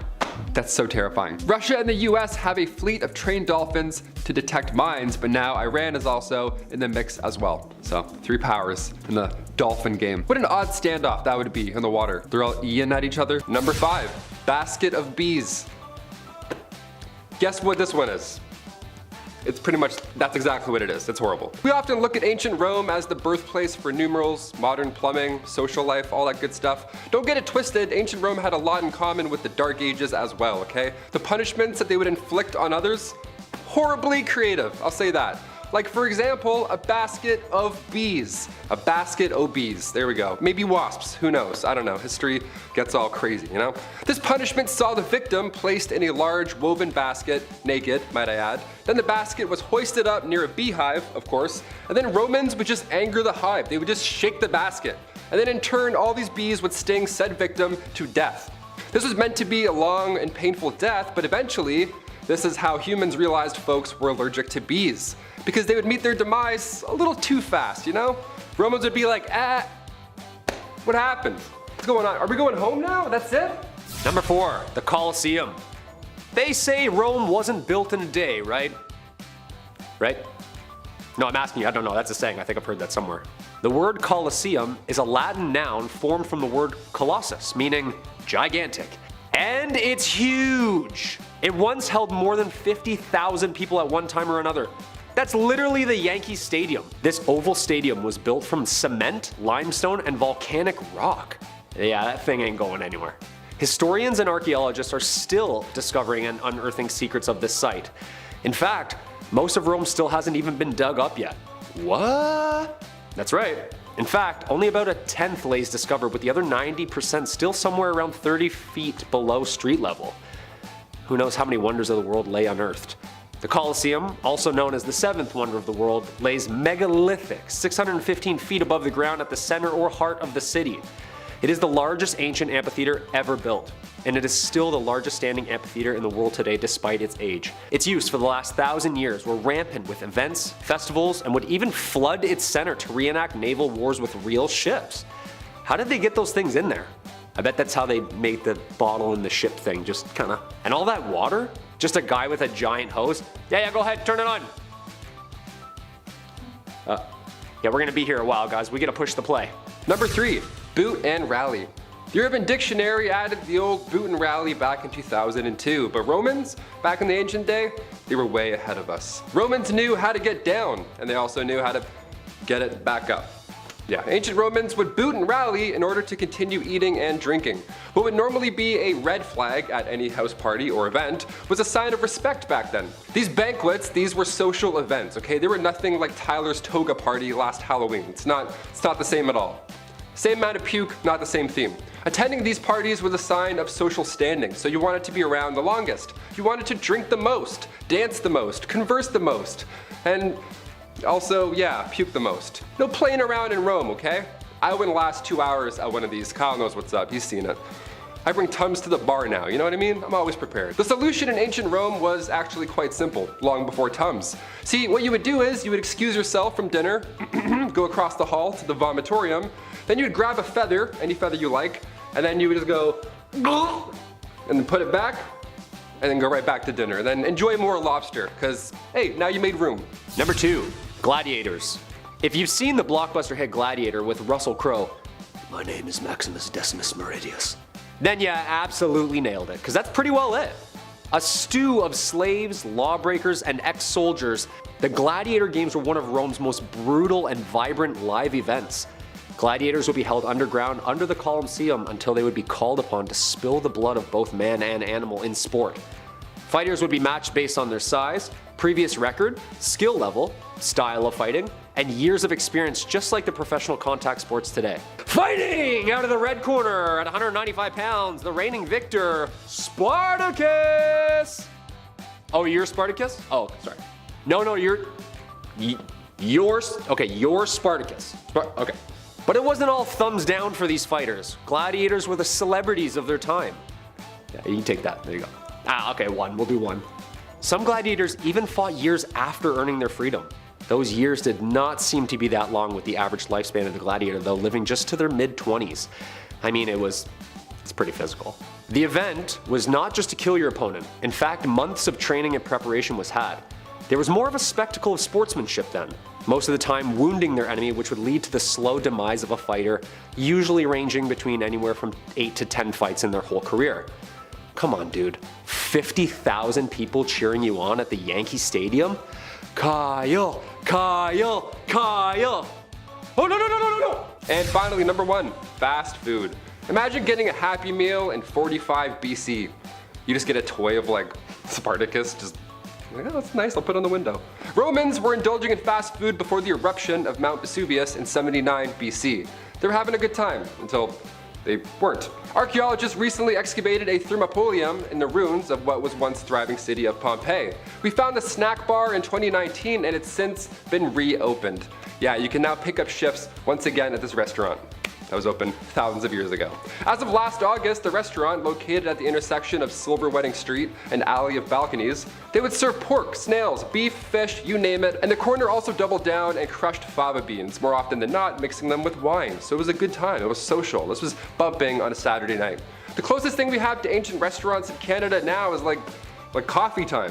I don't know, every coffee time in Canada looks like it was damaged by Mount Vesuvius. Looks abandoned. The walls are broken in, nobody's working. I'm like, can I get a coffee? Hi, hello? Number 10, the first marathon. Now, the term marathon, right off the bat, it comes from ancient Greek history. The Battle of Marathon, I've certainly mentioned on this channel a few times. But let's look further a few hundred years, give or take. The first ever Olympics marathon. It was an absolute shit show. 7 miles from the finish line, one guy started ingesting strychnine and egg whites just so we could finish the race. So yeah, that was the first ever modern use of narcotics in an official Olympic game sport. One dude was also running the marathon in dress shoes and dress pants. Just a classy lad with 58 blisters, just booking for hours at a time. William Garcia, one of the 32 competitors, straight up almost died during this marathon. He collapsed mid-race. He barely made a recovery. Have you done a marathon before? If so, tell me your experience down below. I did the Toronto Marathon a month ago and I got 35 kilometers out of 42. It was so close it hurt my soul. If only I wasn't wearing those dress shoes, you know, maybe I would have finished. So close. Number 9, Unsinkable Sam. In our last video, I asked who likes dogs and who likes cats and yada yada yada. This one here, I'll give to the cat people. You get one. Cats have 9 lives. I'm a firm believer in this theory now. Unsinkable Sam was the nickname for a cat who survived several shipwrecks during World War II. His tale began aboard a German warship called the Bismarck. Yeah, also imagine that image right there. 2,200 soldiers just standing in a line, and then also this black and white cat that somehow snuck aboard. Nobody knows how it got on, but I'm pretty sure one guy does. He's like, the Bismarck was decimated during one of the attacks, of course, and while the HMS Kozak was looking for survivors shortly after, they saw Oscar the cat on a plank. Yeah, he had to earn the Unsinkable Sam alias, alright? You get a new life, you get a new name, then it happens. The HMS Kozak hauled him aboard, but then several months later, the Kozak was destroyed. Now this time it was the HMS Ark Royal who spotted the cat, and then the fearless feline was dubbed Unsinkable Sam. Little man passed away in 1955, not on a warship, so that's great. Hope there's therapy in cat heaven. My God. He's like, well, 4 out of the 9 sucked. I don't know. Number 8, Robert Liston. In the early 19th century, crowds would gather to watch Dr. Robert Liston work, okay? They would huddle around like it was a dance battle. They get nice and close and breathe in each other's mouths. He was known as the fastest knife surgeon in the West. I know, how many red flags can you find already? A crowd, a fast surgery, this guy just in the middle of it. What's going on? Like, please help me, please put me together. I don't know. This was a time before anesthesia had been developed, so you wanted things wrapped up quick. Pun intended. Now, Robert, he would have you amputated and sutured in 3 minutes flat, right? Don't you want that? Don't you want a nice fast surgery? Mortality rate was 300%. Not great at all, in fact. And then one fateful day, Robert attempted to beat any record previously held. He was trying to perform the fastest surgery,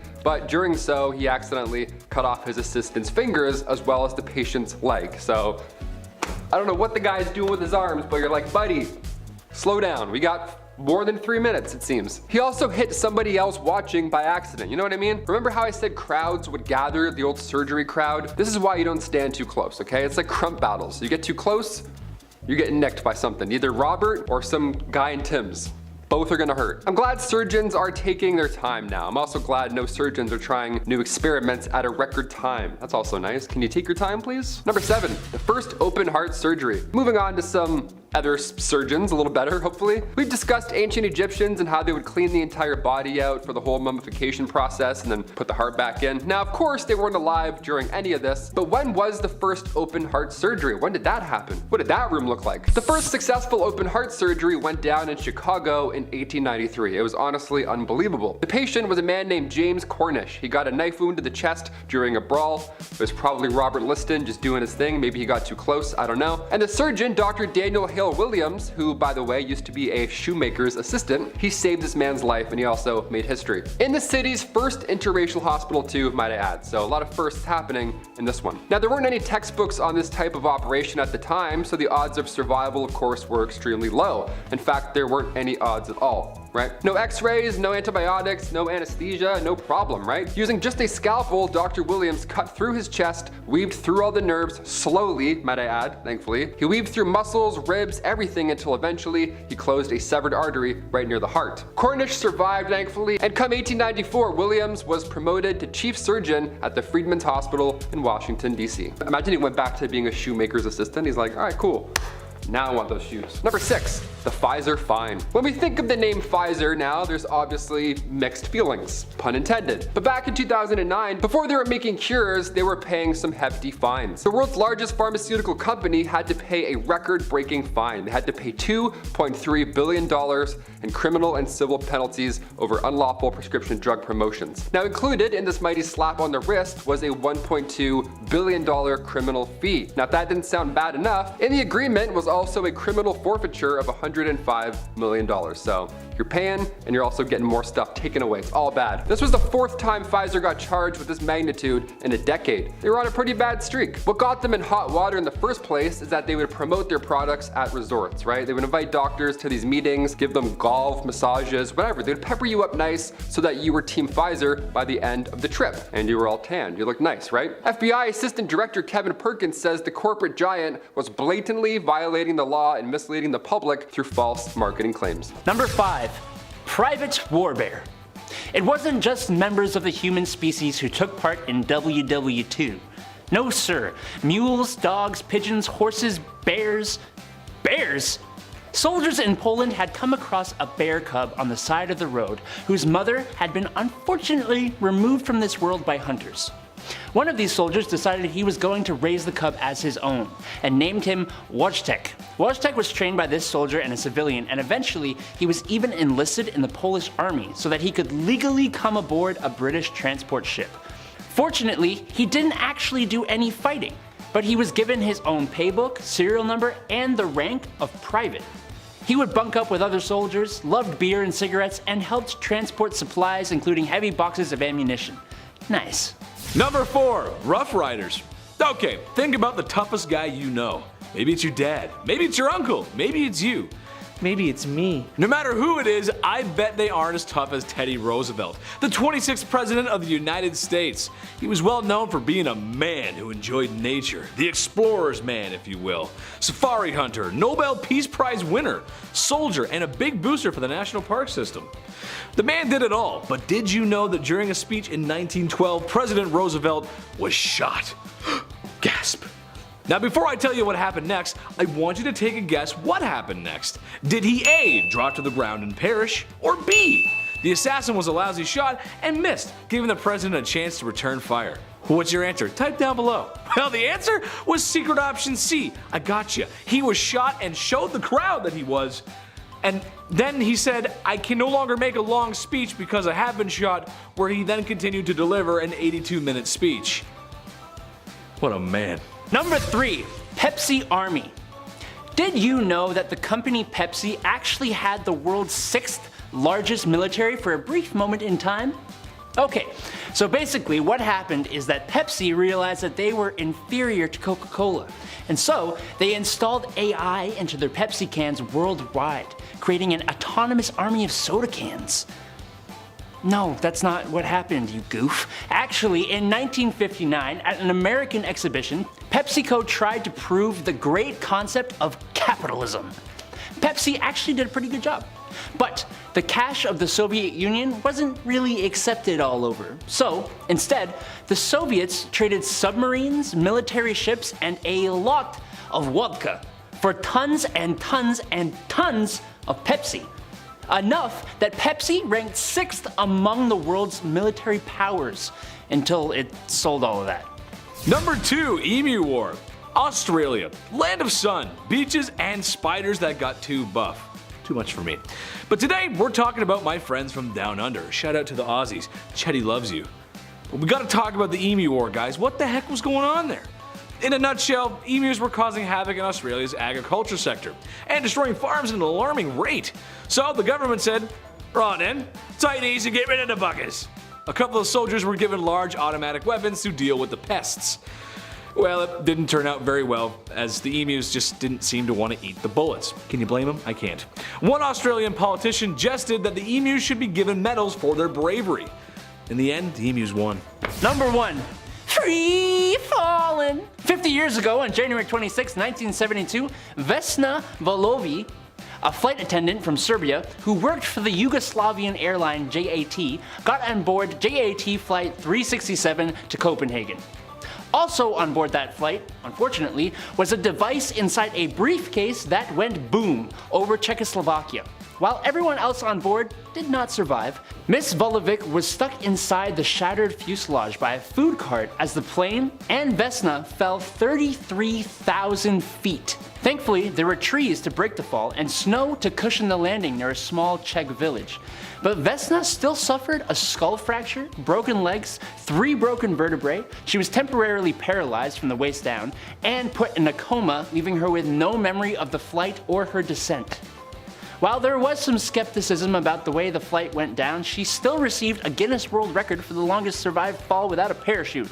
So that makes up for everything, right? Yeah. Number 10, design capital of the world. This is more recent history for you, as in 2014, Cape Town became not only South Africa, but Africa itself, first ever city to be designated the renowned title of World Design Capital. When it bid for the WDC designation, South African officials recognized that they faced many challenges that could benefit from design as a problem-solving tool. Through its theme, Live Design, Transform Lives, they sought to establish a legacy that would enable the city to make better, smarter decisions to ultimately improve the everyday lives of its citizens. These included examples of public and private collaborations and innovations, urban planning and renewal, sustainable solutions for housing, agriculture, energy, and climate change, public sector responses to urbanization, and community building with social cohesion within struggling cities. This designation increases tourism and funding, and also boosts advertisement for travel in other countries. By using design as a tool for citizen engagement in 40 co-designed workshops covering 80 of the 111 wards of Cape Town, they took design inspiration for public art, park spaces, and local business districts. A total of 2,051 people participated in the workshops, meaning African citizens got to be hands-on with planning and see the execution of their community work together. We should take some inspiration from that here in North America. If the lion doesn't get you, they definitely will. Number 9 is the black mambas. Animal poaching is a huge issue in Africa, as wealthy tourists ignore animal protection laws and their own safety and troop forward with heads full of blatant ignorance to kill endangered species such as rhinos, elephants, and more. Anti-poaching expeditions aren't new as a result. These groups go out and find poachers, who are both locals and tourists alike, to arrest and charge them before they do any harm. So, meet the black mamba. Rough and tough, what makes them unique is they are an all-women's ranger unit protecting the Balul Nature Reserve, South Africa. While park visitors are relaxing at Balul's many tourist attractions, the mambas are working hard in the background. They collect bushmeat snares, monitor camera traps, and keep watch for evidence of illegal activities such as poisoning or bushmeat kitchens. Alongside their patrols, the mambas run Bush Baby Environmental Education Program, which offers local school children weekly lessons about wildlife and conservation. It's all part of their plan to make poaching a thing of the past through education, inspiration, and food security. Before the black mambas were founded in 2013, poachers would enter the reserve regularly. We've reduced that by 89%, and we've received awards from conservation organizations in South Africa, the USA, and China, says Sergeant Cute Moholongo. Number 8 is the creation of Khaun City. This ancient Egyptian city, built in 1895 BC, is said to be the world's first ever planned city, rather than a group of inhabitants settling down and more joining the habitation or being birthed into it over time, which is usually the cause of unplanned expansion. No, Khaun City was different. Rectangular and walled, the city was divided into 2 parts. One part housed the wealthier inhabitants, such as scribes, officials, and foremen. The other part housed ordinary civilians necessary for the economy. The streets of the western section in particular were straight, laid out on a grid, and crossed each other at right angles. A stone gutter over a half-meter wide ran down the center of every street, as functional sewers and restrooms, as you'll learn, were mastered by ancient African people. This is a unique thing to have claim over. Not the toilets, but the planned city thing. Houses were built of mud brick and had beamed flat mud roofs, open courts, and porticos, and also they had the earliest examples of supporting wooden columns. But the city was actually only a temporary site for the workers building the Alahun Pyramid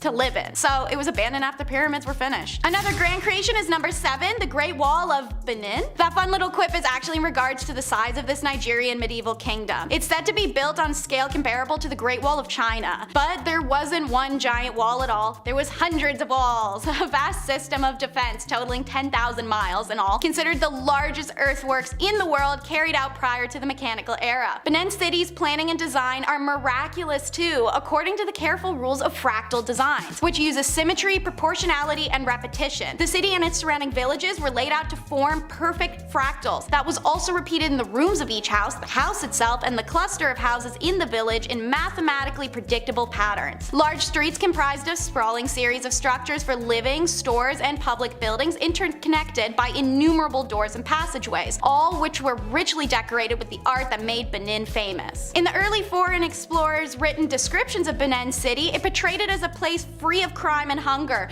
with large streets and houses kept clean, a city filled with courteous, honest people, and run by a centralized and highly sophisticated bureaucracy. Just remember that in the same year, an English professor described London, England as thievery, sex work, murder, bribery, and a thriving black market made by the medieval city ripe for exploitation. But man, did those Brits love to call everyone else primitive. Since we're discussing how revolutionary African cities are, number 6 is advanced construction for historic times, at least in comparison to the European world. There are endless descriptions from visitors to some of these cities that spin tales of intense grandeur that seem almost impossible given the tools and slow progression of society at the time. But Africa wasn't slow, and that's what people don't seem to know, so let's run through some real-life documented examples. Chinese records of the 15th century AD note that Mogadishu had houses of 4 or 5 stories high. A comment verified by archaeologists, houses fully intact and still inhabitable today have been found in Old Dajin in Mali, several stories high, but also with underground rooms, staircases, and connecting halls. Sudan in the 9th century AD also had multi-level houses, also differing in spatial layouts and functioning water systems, and water heating systems for the kitchen and bathroom. A ruined mosque in the Kenyan city Gedi was found to have a water purifying system made of limestone, so as to recycle and filter their water. Multiple palaces found, such as Husuni Kabwa and Mount Fiora, have been found to have chandeliers, murals, swimming pools, and real glass windows. Fueled by oils, many of these cities also had street lighting alongside their citywide sewer and water systems. Had colonialists not blindly rampaged in like children, maybe they could have learned something that improved their societies and made them progress quicker, instead of just decimating others and everything being lost to time. Number 5, the Great Stink. This one's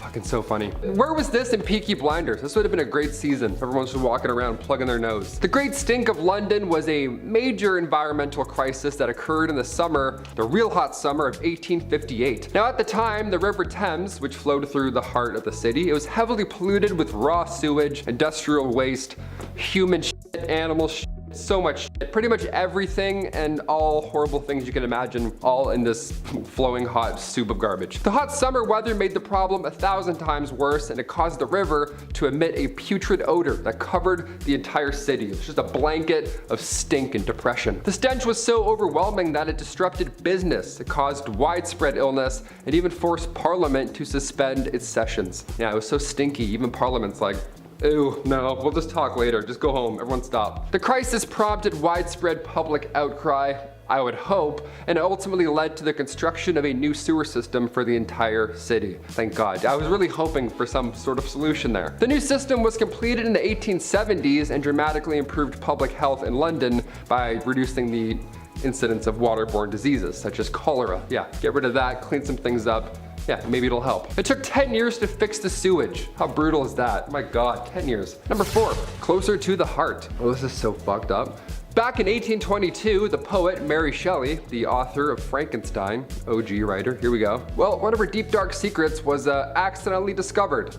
I would be haunted by this one if I found this. After the death of her husband, very sad, of course, yes, Mary kept his heart in a silk shroud in her desk. Like his actual real life heart, just wrapped up, little piece of him just tucked in that third shelf down. Just slam it shut, and there we go. The exact reason for this unusual act is not clear, but it's believed that Mary was deeply devoted to her husband and wanted to keep a part of him with her at all times.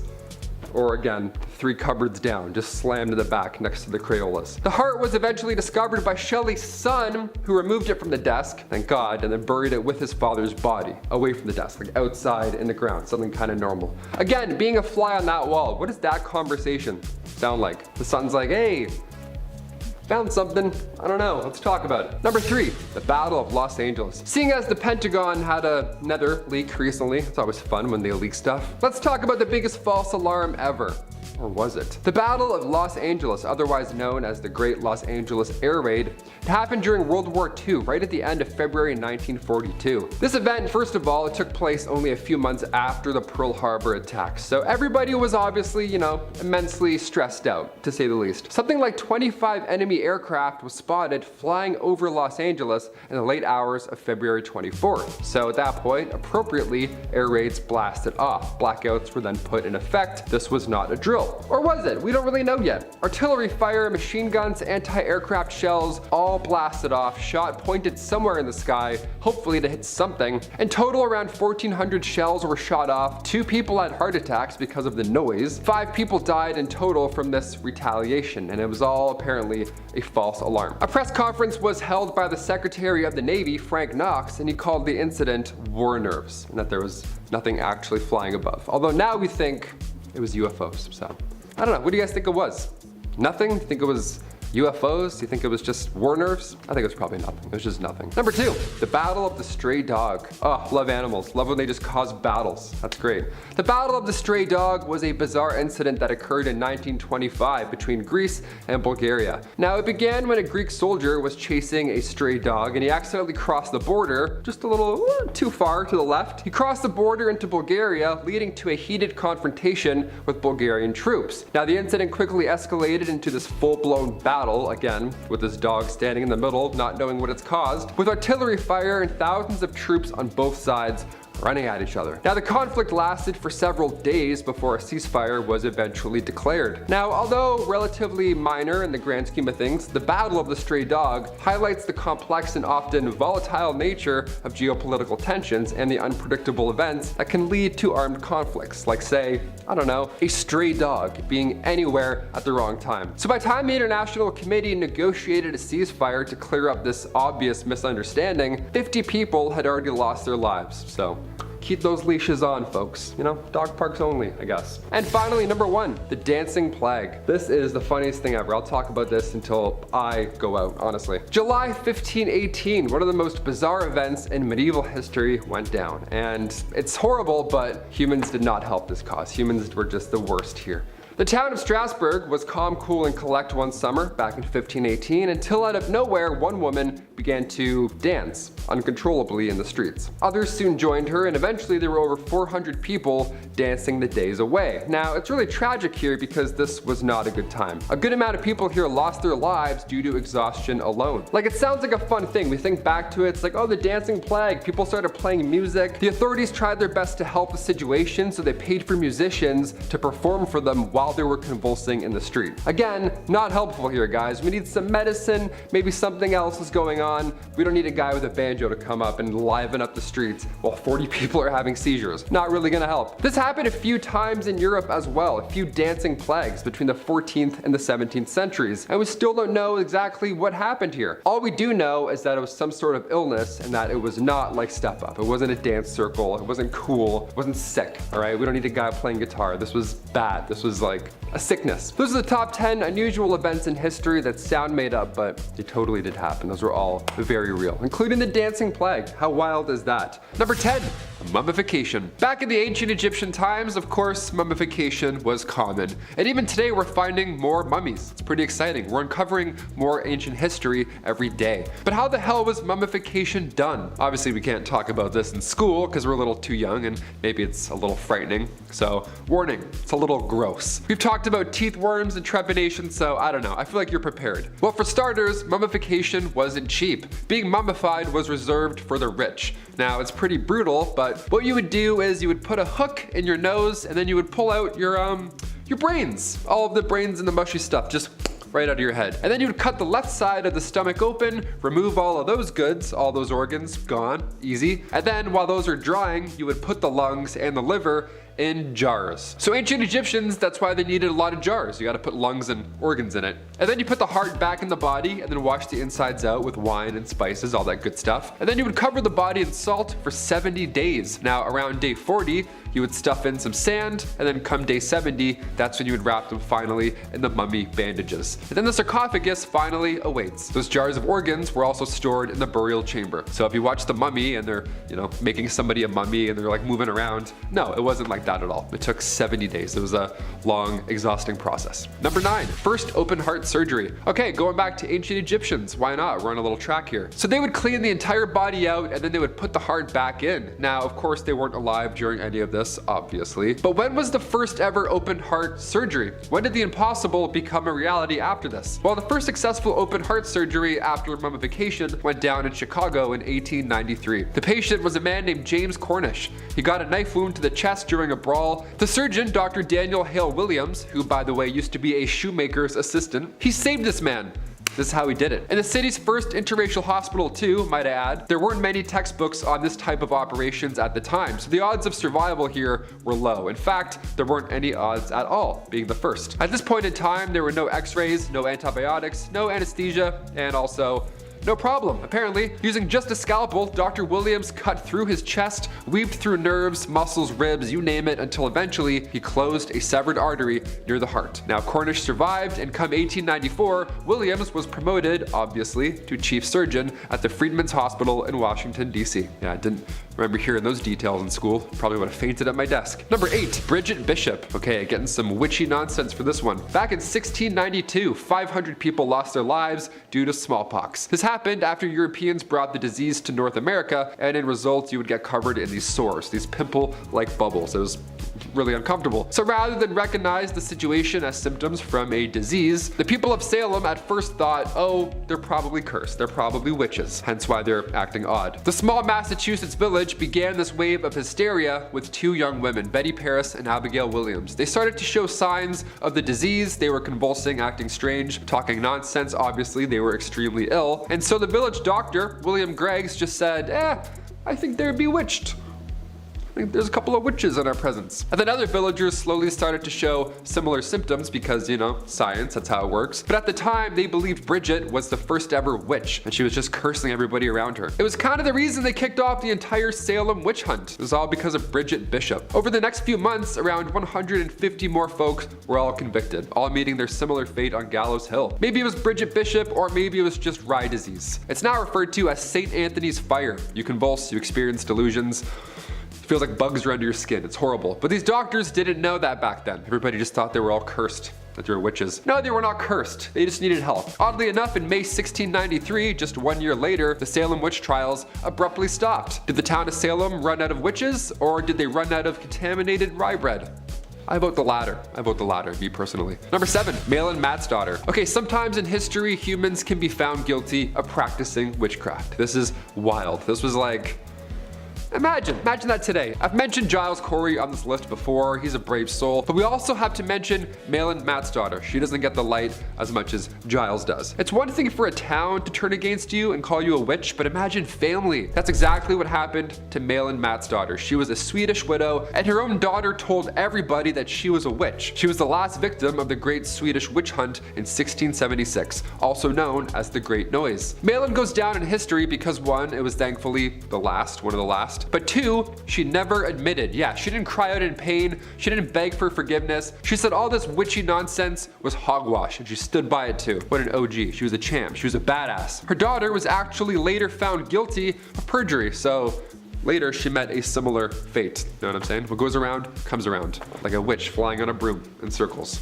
Number 6, wedding season. Okay, we'll brighten the mood up a little bit. We'll start going this way in ancient history. Maybe you fantasized about your own big day, right? Maybe it's a beach wedding, maybe it's a themed wedding like a winter wonderland, maybe it's a nice ice palace. It's always fun, I guess. I'm Canadian, so I'm like, no, definitely, but I hear ya. It's your big day, okay? Get creative. They say the best month to get married is June. And again, from a Canadian point of view, I can absolutely agree. In ancient Roman times, however, getting married in June was a must. See, June was the month of the god Juno, and they protect women and life when it comes to marriage and childbirth. So if it's between that and Halloween, obviously we're gonna go with June, right? Better omens over here for sure. Another myth is that bathing was rarely done back then. So when majority of the population washed up at the end of May or the beginning of June, everybody smelt nice, right? Everyone felt good and they wanted to celebrate. So why not have weddings in this month as well, right after we have a little bubble bath or two. That's a myth, but I can also see it checking out. It does make sense. A June wedding in ancient Roman days was also done so that after a spring birth, the mother can hop back into action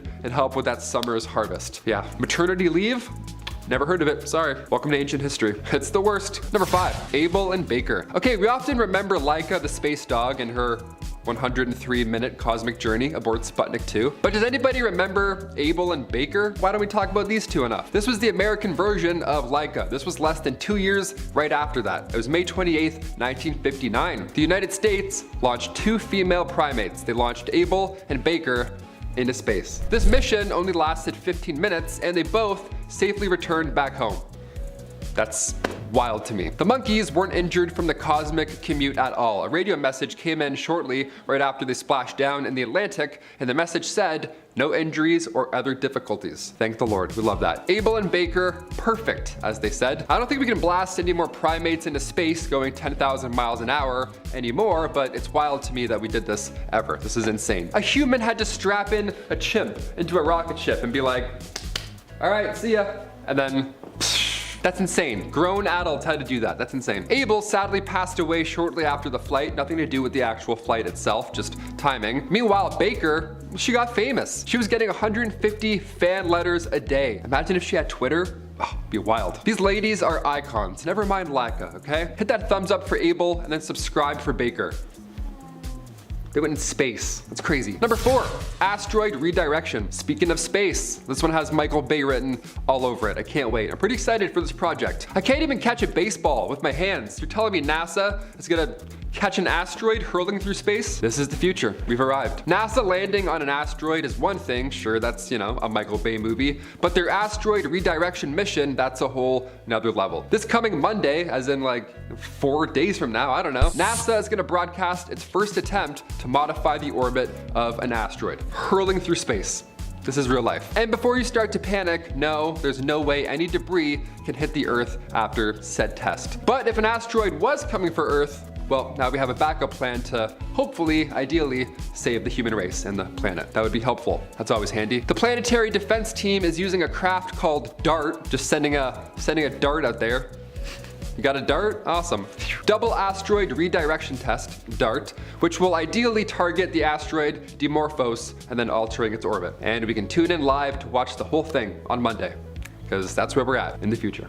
We can just tune in live and watch Jake Paul fight someone or watch an asteroid get blasted off of its course. How are you spending your afternoon this Monday? Number 3, mass extinctions. Are we part of the 6th extinction? I mean, we're talking about asteroids getting blasted away from Earth. It kind of feels like it. It kind of feels like something's nearing us. It's happening right now, isn't it? We lose thousands of species every year. And when looking in the past, sure, asteroids and ice ages, they've all caused these massive extinction level events, of course. But after humans invented the wheel and discovered fire and became the worst things ever to exist, things started to change naturally. In the 1800s, industrialization drove up extinction rates and continues to do so, obviously. We're not helping the planet by any means. And according to Elizabeth Colbert, across the world, scientists every day are monitoring what could be the largest extinction event since the dinosaurs. Right now. It's happening right now. The way human beings interact with the environment and affect biodiversity, it could be more deadly than an asteroid hitting the Earth. That's a fun, scary fact. Okay. With an ever-climbing list of endangered species, Colbert and the world ask the question,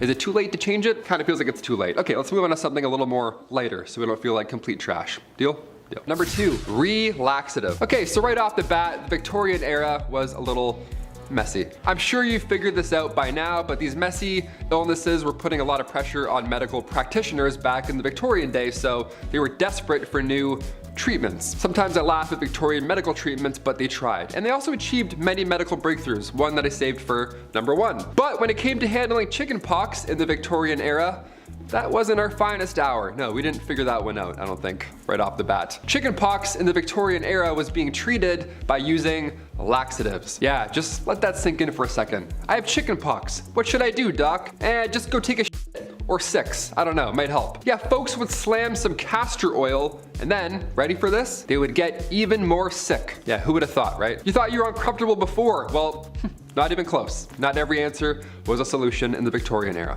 But this one was. And finally, number 1, the discovery of penicillin. Thank God this one happened. We'll still talk about this one because it's a really good one. Sometimes miracles happen when nobody is in the room or no one's looking. That's ideally the best time. Alexander Fleming discovered penicillin back in 1928. Now at the time, he was actually studying Staphylococcus, which is bacteria that causes infections and boils and all that nasty stuff. But right before Alexander left for a well-earned 2-week vacation, he left a petri dish with some of that Staphylococcus right there on the table, just sitting there. Rather than, stored away in an incubator, he just accidentally left it out. Now during this time off, a penicillium mold, the spore just drifted in there, either through a window or up the lab stairwell, some Horton Hears a Who type commute. It drifted in there, and the temperatures of the room and the lack of one Alexander Fleming allowed for the mold to fight back. And then miracles literally happened. It then prevented that bacteria from growing anymore. So he returned and discovered this antibacterial substance was only produced by strains of penicillium. So now we have a solution that isn't a laxative. You know what I mean? Now we have some things that help us out medicinally. Yeah, we got asteroids, some medicines, some horrible history, some dark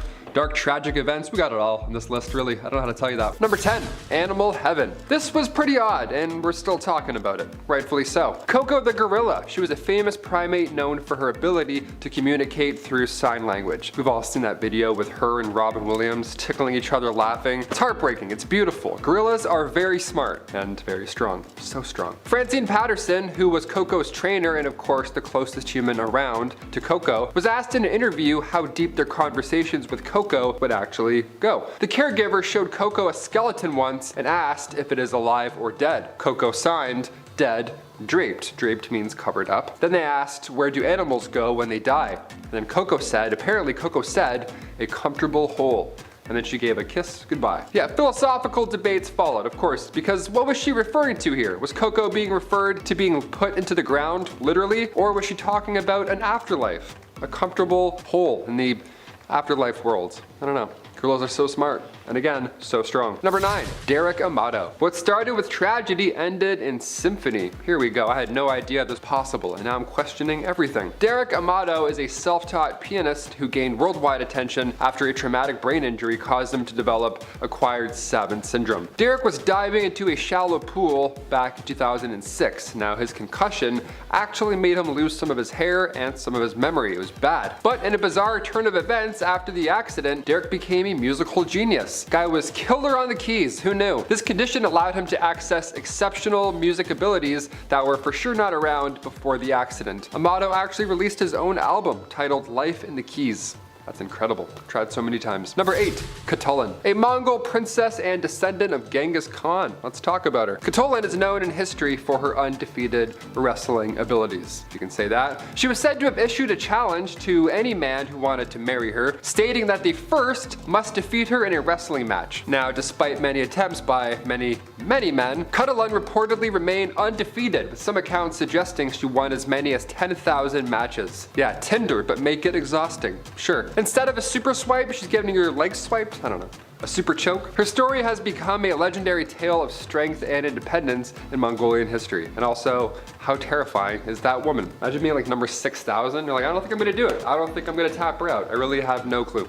Number 7, Hector. I'm not referring to the Greek hero Hector. No, not this time. Not this time, Bumblebee. No, I'm referring to the cloud that was named after him. Yeah, we're talking about clouds now because, why not? Hector is a famous cloud formation that appears in the Tiwi Islands of Australia. Now, the cloud appears from September to March every single year, every single day, which is terrifying. What's going on here? The area's unique weather patterns are quite the spectacle. The name Hector's thunderstorm, or simply Hector, which I'm more fond of, that name also comes from a powerful storm that struck the area back in 1930s. A World War II pilot named it Hector, and that's how memorable it was. It's still going strong today. Yeah, today, even right now, I guess, yeah, Hector is still going. Tomorrow, Hector's gonna disappear. It's the last day to catch Hector. It's right now. Go get your last minute views on Hector. That's crazy. I didn't realize that was today. At this point, he's a popular tourist attraction. Visitors can go and take boat tours to witness the spectacular lightning displays surrounding the storm. Me personally, I want nothing to do with that. I watched Nope recently, so no, this one freaked me out. I don't like clouds that show up on the regular. I don't know. Clouds with a schedule,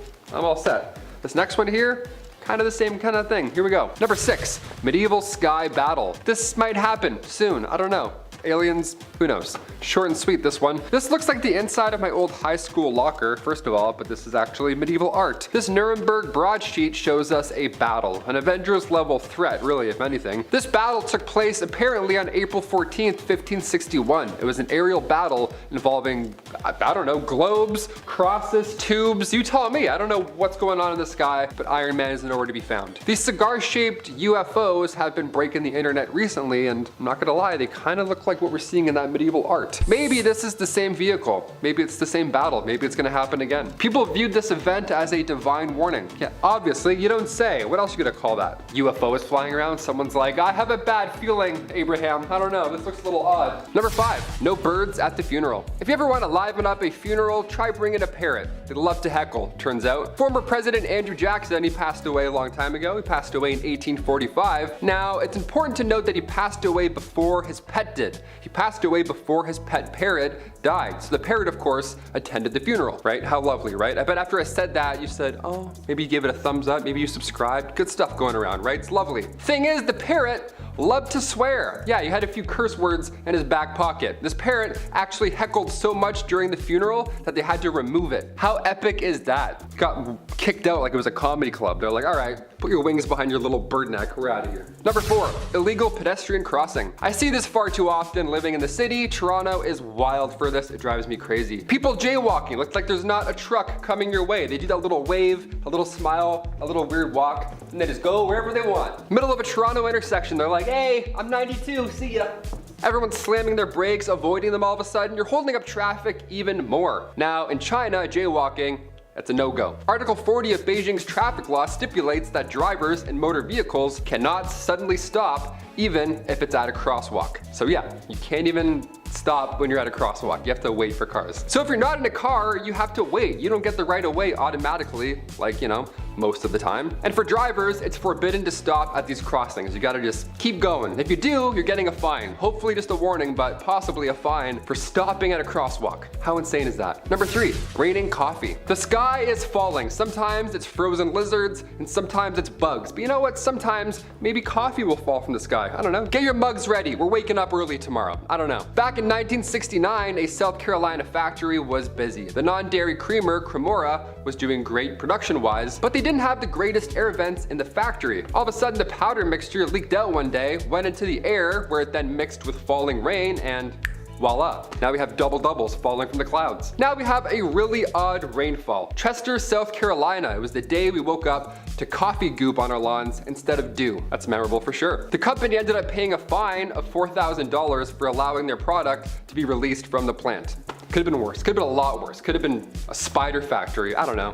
First thing I can think of. Number 2, it can't stop all of us. Remember that Area 51 raid that went down back in 2019? Months of planning, gathering heads, planning trips, renting cars, all to get everyone out to Nevada. Everyone was determined to find out the truth about aliens. It was a big raid where everyone planned to overthrow every Area 51 guard. So, did it work? What ended up happening there? I forget. Everyone! We're not here for photos! We're here to rescue the aliens! Rescue! Yeah, okay, it didn't work. Turns out a handful of gamers can't overthrow a government military base.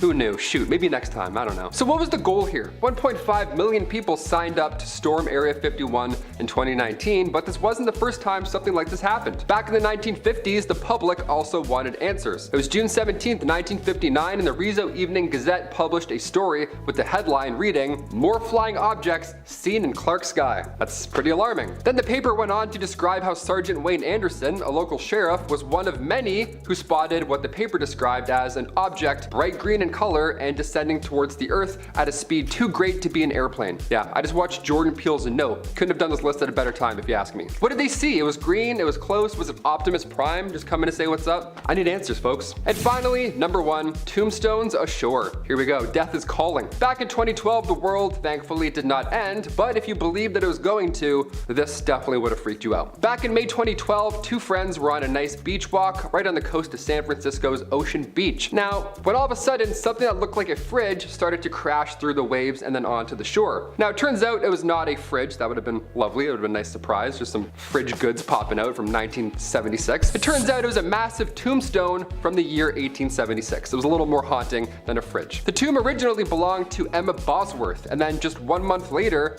another stone was found, this time with a different name. Of course, that'd be weird if it was the same name again. And then another one, and then another one. So what's going on here? The next tombstone belonged to Delia Presby Oliver from 1890. But the condition that they were in also, these tombstones, they looked brand new. You probably expect as I'm describing this that they're all old and broken apart. Nope. They're all pristine, even more haunting, almost. I don't know. These tombstones came from the Laurel Hill Cemetery after it had shut its gates in 1940, so the headstones were then used as a makeshift seawall. If you ask me, that's a little rude. Your uncle's tombstone just covered in barnacles like he's Davy Jones? No thanks. Pop that out, put that back, draw that out. Number 10.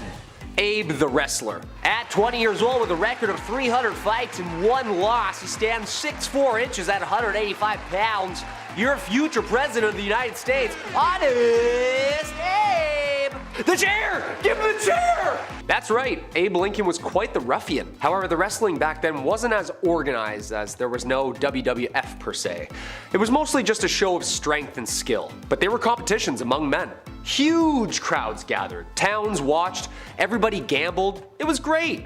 A little wrestling. His fights earned him respect while campaigning too. He would even scrap hecklers at debates. Yeah, just walks down midpoint and wheeler whips someone under their neck. His chirps were amazing too. He would just look at people like Gladiator and call them out. He'd be like, "Hey, I'm the big buck of this lick. If any of you want to try it, come on and get your wet horns." Yeah, I didn't think so. Sorry, Mr. Douglas, proceed. Thank you. Number 9, Roy Sullivan. They say lightning never strikes the same place twice, but if you knew Roy Sullivan, you knew that's not entirely true. Yeah, meet the man who was struck by lightning 7 times and lived to tell the tale. Roy Sullivan was born in 1912. He sadly passed away in 1983 when he was 71 years old, but God tried a few times to get him out earlier, it seems. He was born in Greene County, Virginia. Roy was a park ranger in Shenandoah National Park in 1936. He was nicknamed the Human Lightning Conductor, and he appeared in the Guinness Book of World Records. Roy's first encounter with, the might of Thor was when he was just 30 years old at the Fire Lookout Tower. He said that lightning strike, again, out of the 7 he survived, was the most painful out of all of them. The lightning bolts burned a strip all the way down his leg, even blowing a hole through his shoe. yet somehow he survived. Roy was also hit by lightning in 1969 while driving a truck, and also in 1970 while gardening on an otherwise clear day like today. Also in 1972 while inside a guardhouse. Also in 1976 during another storm, and finally in 1977 while fishing. Yeah, Roy passed away in 1983, and to this day, 2 of his Ranger hats are on display at the Guinness World exhibits in New York City and South Carolina. This man cheated death 8 times. 7. Number 8. Miss Unsinkable. Violet Constant Jessup, aka the Queen of Sinking Ships, or Miss Unsinkable, was an Argentine-Irish woman who worked as an ocean liner stewardess, memoirist, and Red Cross nurse in the early 20th century. Jessup is well known for having survived 3 sinkings of major ships: the RMS Olympic in 1911, the RMS Titanic in 1912, and her sister the HMHS Britannic in 1916. Yeah, talk about the luckiest person ever. Lady's got some angels watching over her, I swear. The first ship, they turned around and made it back just in time. The Titanic, well, watch the movie, you'll understand. And then the third ship, it must have just felt personal by that point. Really? Not to mention barely surviving tuberculosis as a child. This woman is truly a saint. Returning to work after all those accidents, dedicating her entire life to the Red Cross, trying to save others. Sadly, she passed away at 83. Number 7. Lost at Sea. The Robertson family, they're quite a historical one. Strap in, folks. Back in 1971, Dougal, Lynn, and their 4 children, Anne, Douglas, Neil, and Sandy, all set sail on what was planned to be a trip around the world. It sounds magnificent. Our family saw a movie once. Aboard their 13-meter boat, the Lucette, they traveled through the Caribbean and then across the Panama Canal to the Pacific, right? That was their trail. A year and a half went by, they were en route through the Galapagos, and one of the daughters, Anne, who was 18, decided to leave the voyage. Yeah, she's like, you know what? I'm actually not on board for this anymore. I'm really seasick, bye. And then in Panama, they took on a hitchhiker named Robin Williams. Great name. This hitchhiker was in for more of an adventure than they thought, because after this point, their lives were never the same again. West of the Galapagos Islands, a pod of killer whales struck the boat. Wood then began to crack and the boat subsequently started to sink. They all moved to the inflatable life raft, but after 16 days of using their own breath to keep inflating it over and over 24/7, the 6 of them were sadly forced to relocate into an even smaller dinghy. Then they somehow survived for 38 days at sea, while sailing towards the center of the Pacific with no goal in mind other than to survive. All they had to drink was some water left over from the Lucette, with sea turtles being their only diet. Yeah, save the turtles, unless of course you're stranded at sea. Then in that case, sorry to 52 of you. Finally, after 38 days, they were spotted by a passing Japanese fishing boat, and then thankfully they were rescued. Number 6. Mad Jack Churchill. No, not that Churchill, but equally as British and even bolder. Mad Jack Churchill, aka John Malcolm Thorpe Fleming Churchill, was a British Army officer who fought in the Second World War with a longbow, bagpipes, and a Scottish broadsword. Dude, this guy lived a life. Was in like every war. Trained people how to fight and how to parachute. This guy was fighting machine guns with a bow and a sword, and was at like the front of the lines, leading them, taunting people, playing the bagpipes. You know how intimidating that is? How is there not like 15 movies about this guy? Not only did he thrive in the rough stuff, guy revolutionized surfing. He was also pissed the Americans dropped some nukes. He wanted to keep fighting, you know?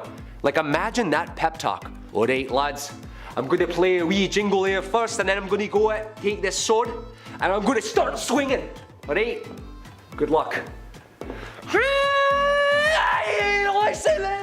Number 5 is gold and bling. Modern estimation says that South African gold mining was that of an epic scale. An estimated amount of gold ore mined from the entire region by the ancients exceeds 43 million tons. The ore yielded nearly 700 tons of pure gold, which today would be valued over $7.5 billion. Meanwhile, in West African gold mining, it's estimated 1,500 to 3,500 tons, worth more than 30 billion in today's market. So it comes as no surprise the African population used it like crazy. In 1324 AD, Malalian ruler Mansa Musa brought so much money with him to Egypt, his visit resulted in the collapse of gold prices, and it took 12 years for their economy to bounce back. A 16th century traveler visited Central African civilization of Kanam-Borno and commented that the emperor's cavalry had golden stirrups, spurs, bits, and buckles. Even the ruler's dogs had chains of the finest gold. In 1067 AD, the emperor of Ghana was said to have an almost identical setup, including a golden temple room. A Portuguese chronicler of 1600 AD Africa described the country's peoples as finely clad in many rich garments of gold, silk, and cotton, and the women with much gold and silver chains and bracelets, which they wear on their legs, stomachs, and arms, and many jeweled earrings in their ears. Even the famous palace of Mount Fura is known for having gold chandeliers, outlines furniture, rafters, beams, decor pieces, and cutlery also made of gold. It's easy to say that gold has a high cultural significance to the people of Africa's past and present, so always be conscious, do your research, and don't appropriate. Let's talk the Lost Knocks, number 4 on the countdown. Tongue twister. The Knocks are one of the most mysterious of ancient African civilizations. Located in what's now central Nigeria, the first evidence of their existence was actually an accidental discovery during a mining operation. The initial discovery kind of fell flat for some reason, but when a further trove of artifacts was unburied in 1928, archaeologists finally came rolling in. All we knew was that A, they were super ancient, and B, they made a ton of terracotta heads. Like a lot. They're currently using these terracotta heads to date the time of the Knocks' existence, which is constantly being revised to be older and older and older. Currently, the assumption is the Knock culture may have been early 1500 BCE, being one of the earliest, if not the earliest civilization in sub-Sahara Africa. Wow. Knock developed smelting techniques which gave them iron tools much earlier than their neighbors that date back to 500 BCE. This technology leap meant that the Knocks skipped over the Bronze Age entirely, going from stone to iron. Incredible. Knock artifacts are spread over 50,000 square kilometers, inspiring archaeologists to believe in a potential mass Knock city sitting somewhere beneath or around,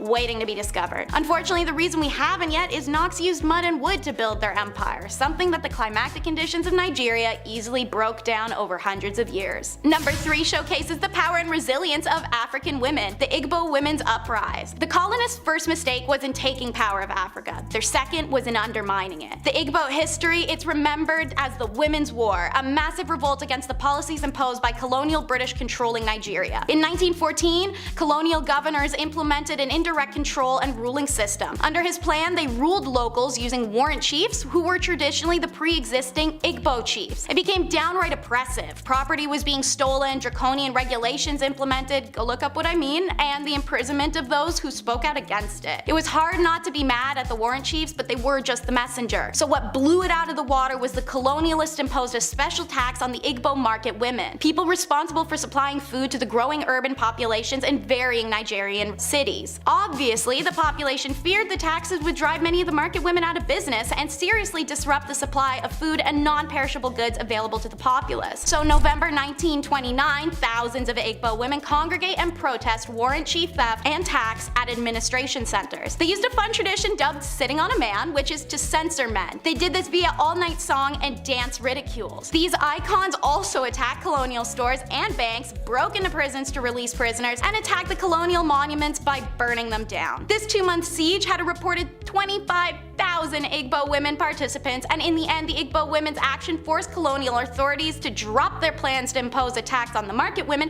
and curb the power of warrant chiefs. The women's uprising is seen as the first major challenge to British authority in Nigeria and West Africa during the colonial period, and became a historical example of feminism and anti-colonial protests. Number 2 is another story of incredible perseverance, the Little George. You're quick to be taught in school about all the ships that made it to America with captured Africans and all the ones that sank with them. How about a story where the colonists were tossed overboard instead? Well, it happened once with the Little George in June 1730. This little-known revolt was one of the most successful on-sea uprisings of captured Africans in high sea history. It was 5 days into the voyage from the coast of Guinea to what's now Rhode Island, USA. There was a documented 96 captured people aboard and held below in the poor ventilation, chained and piled amongst each other. Several of the captured men and women below began working tirelessly to free their wrists of shackles, unaccepting of this reality, so that on June 6 at 4 a.m., the captives were able to burst through the bulkhead of the ship. Unarmed, exhausted, dehydrated, it must have been adrenaline and the ancestors who aided them as they decimated the 3 watchmen who tried to alert the other crew. Using a homemade contraption of gunpowder in a glass bottle, other captives threatened to ignite it, something the rest of the crew would realize would blow a hole big enough to sink the ship, so the crew all surrendered. They doubted the Africans would be able, with no sailing or navigation experience, to use the ship and get back home, and ultimately give up to them. No! These guys knew celestial mapping. They turned the ship around and sailed it back to the African continent, surviving off of the rations meant for the crew. It was their turn to starve anyway. After a few days, the Little George reached the mouth of Sierra Leone River, where the Africans and British crew abandoned the ship, leaving the Captain George Scott aboard. Number 1 is origin of man. You're hearing it here first,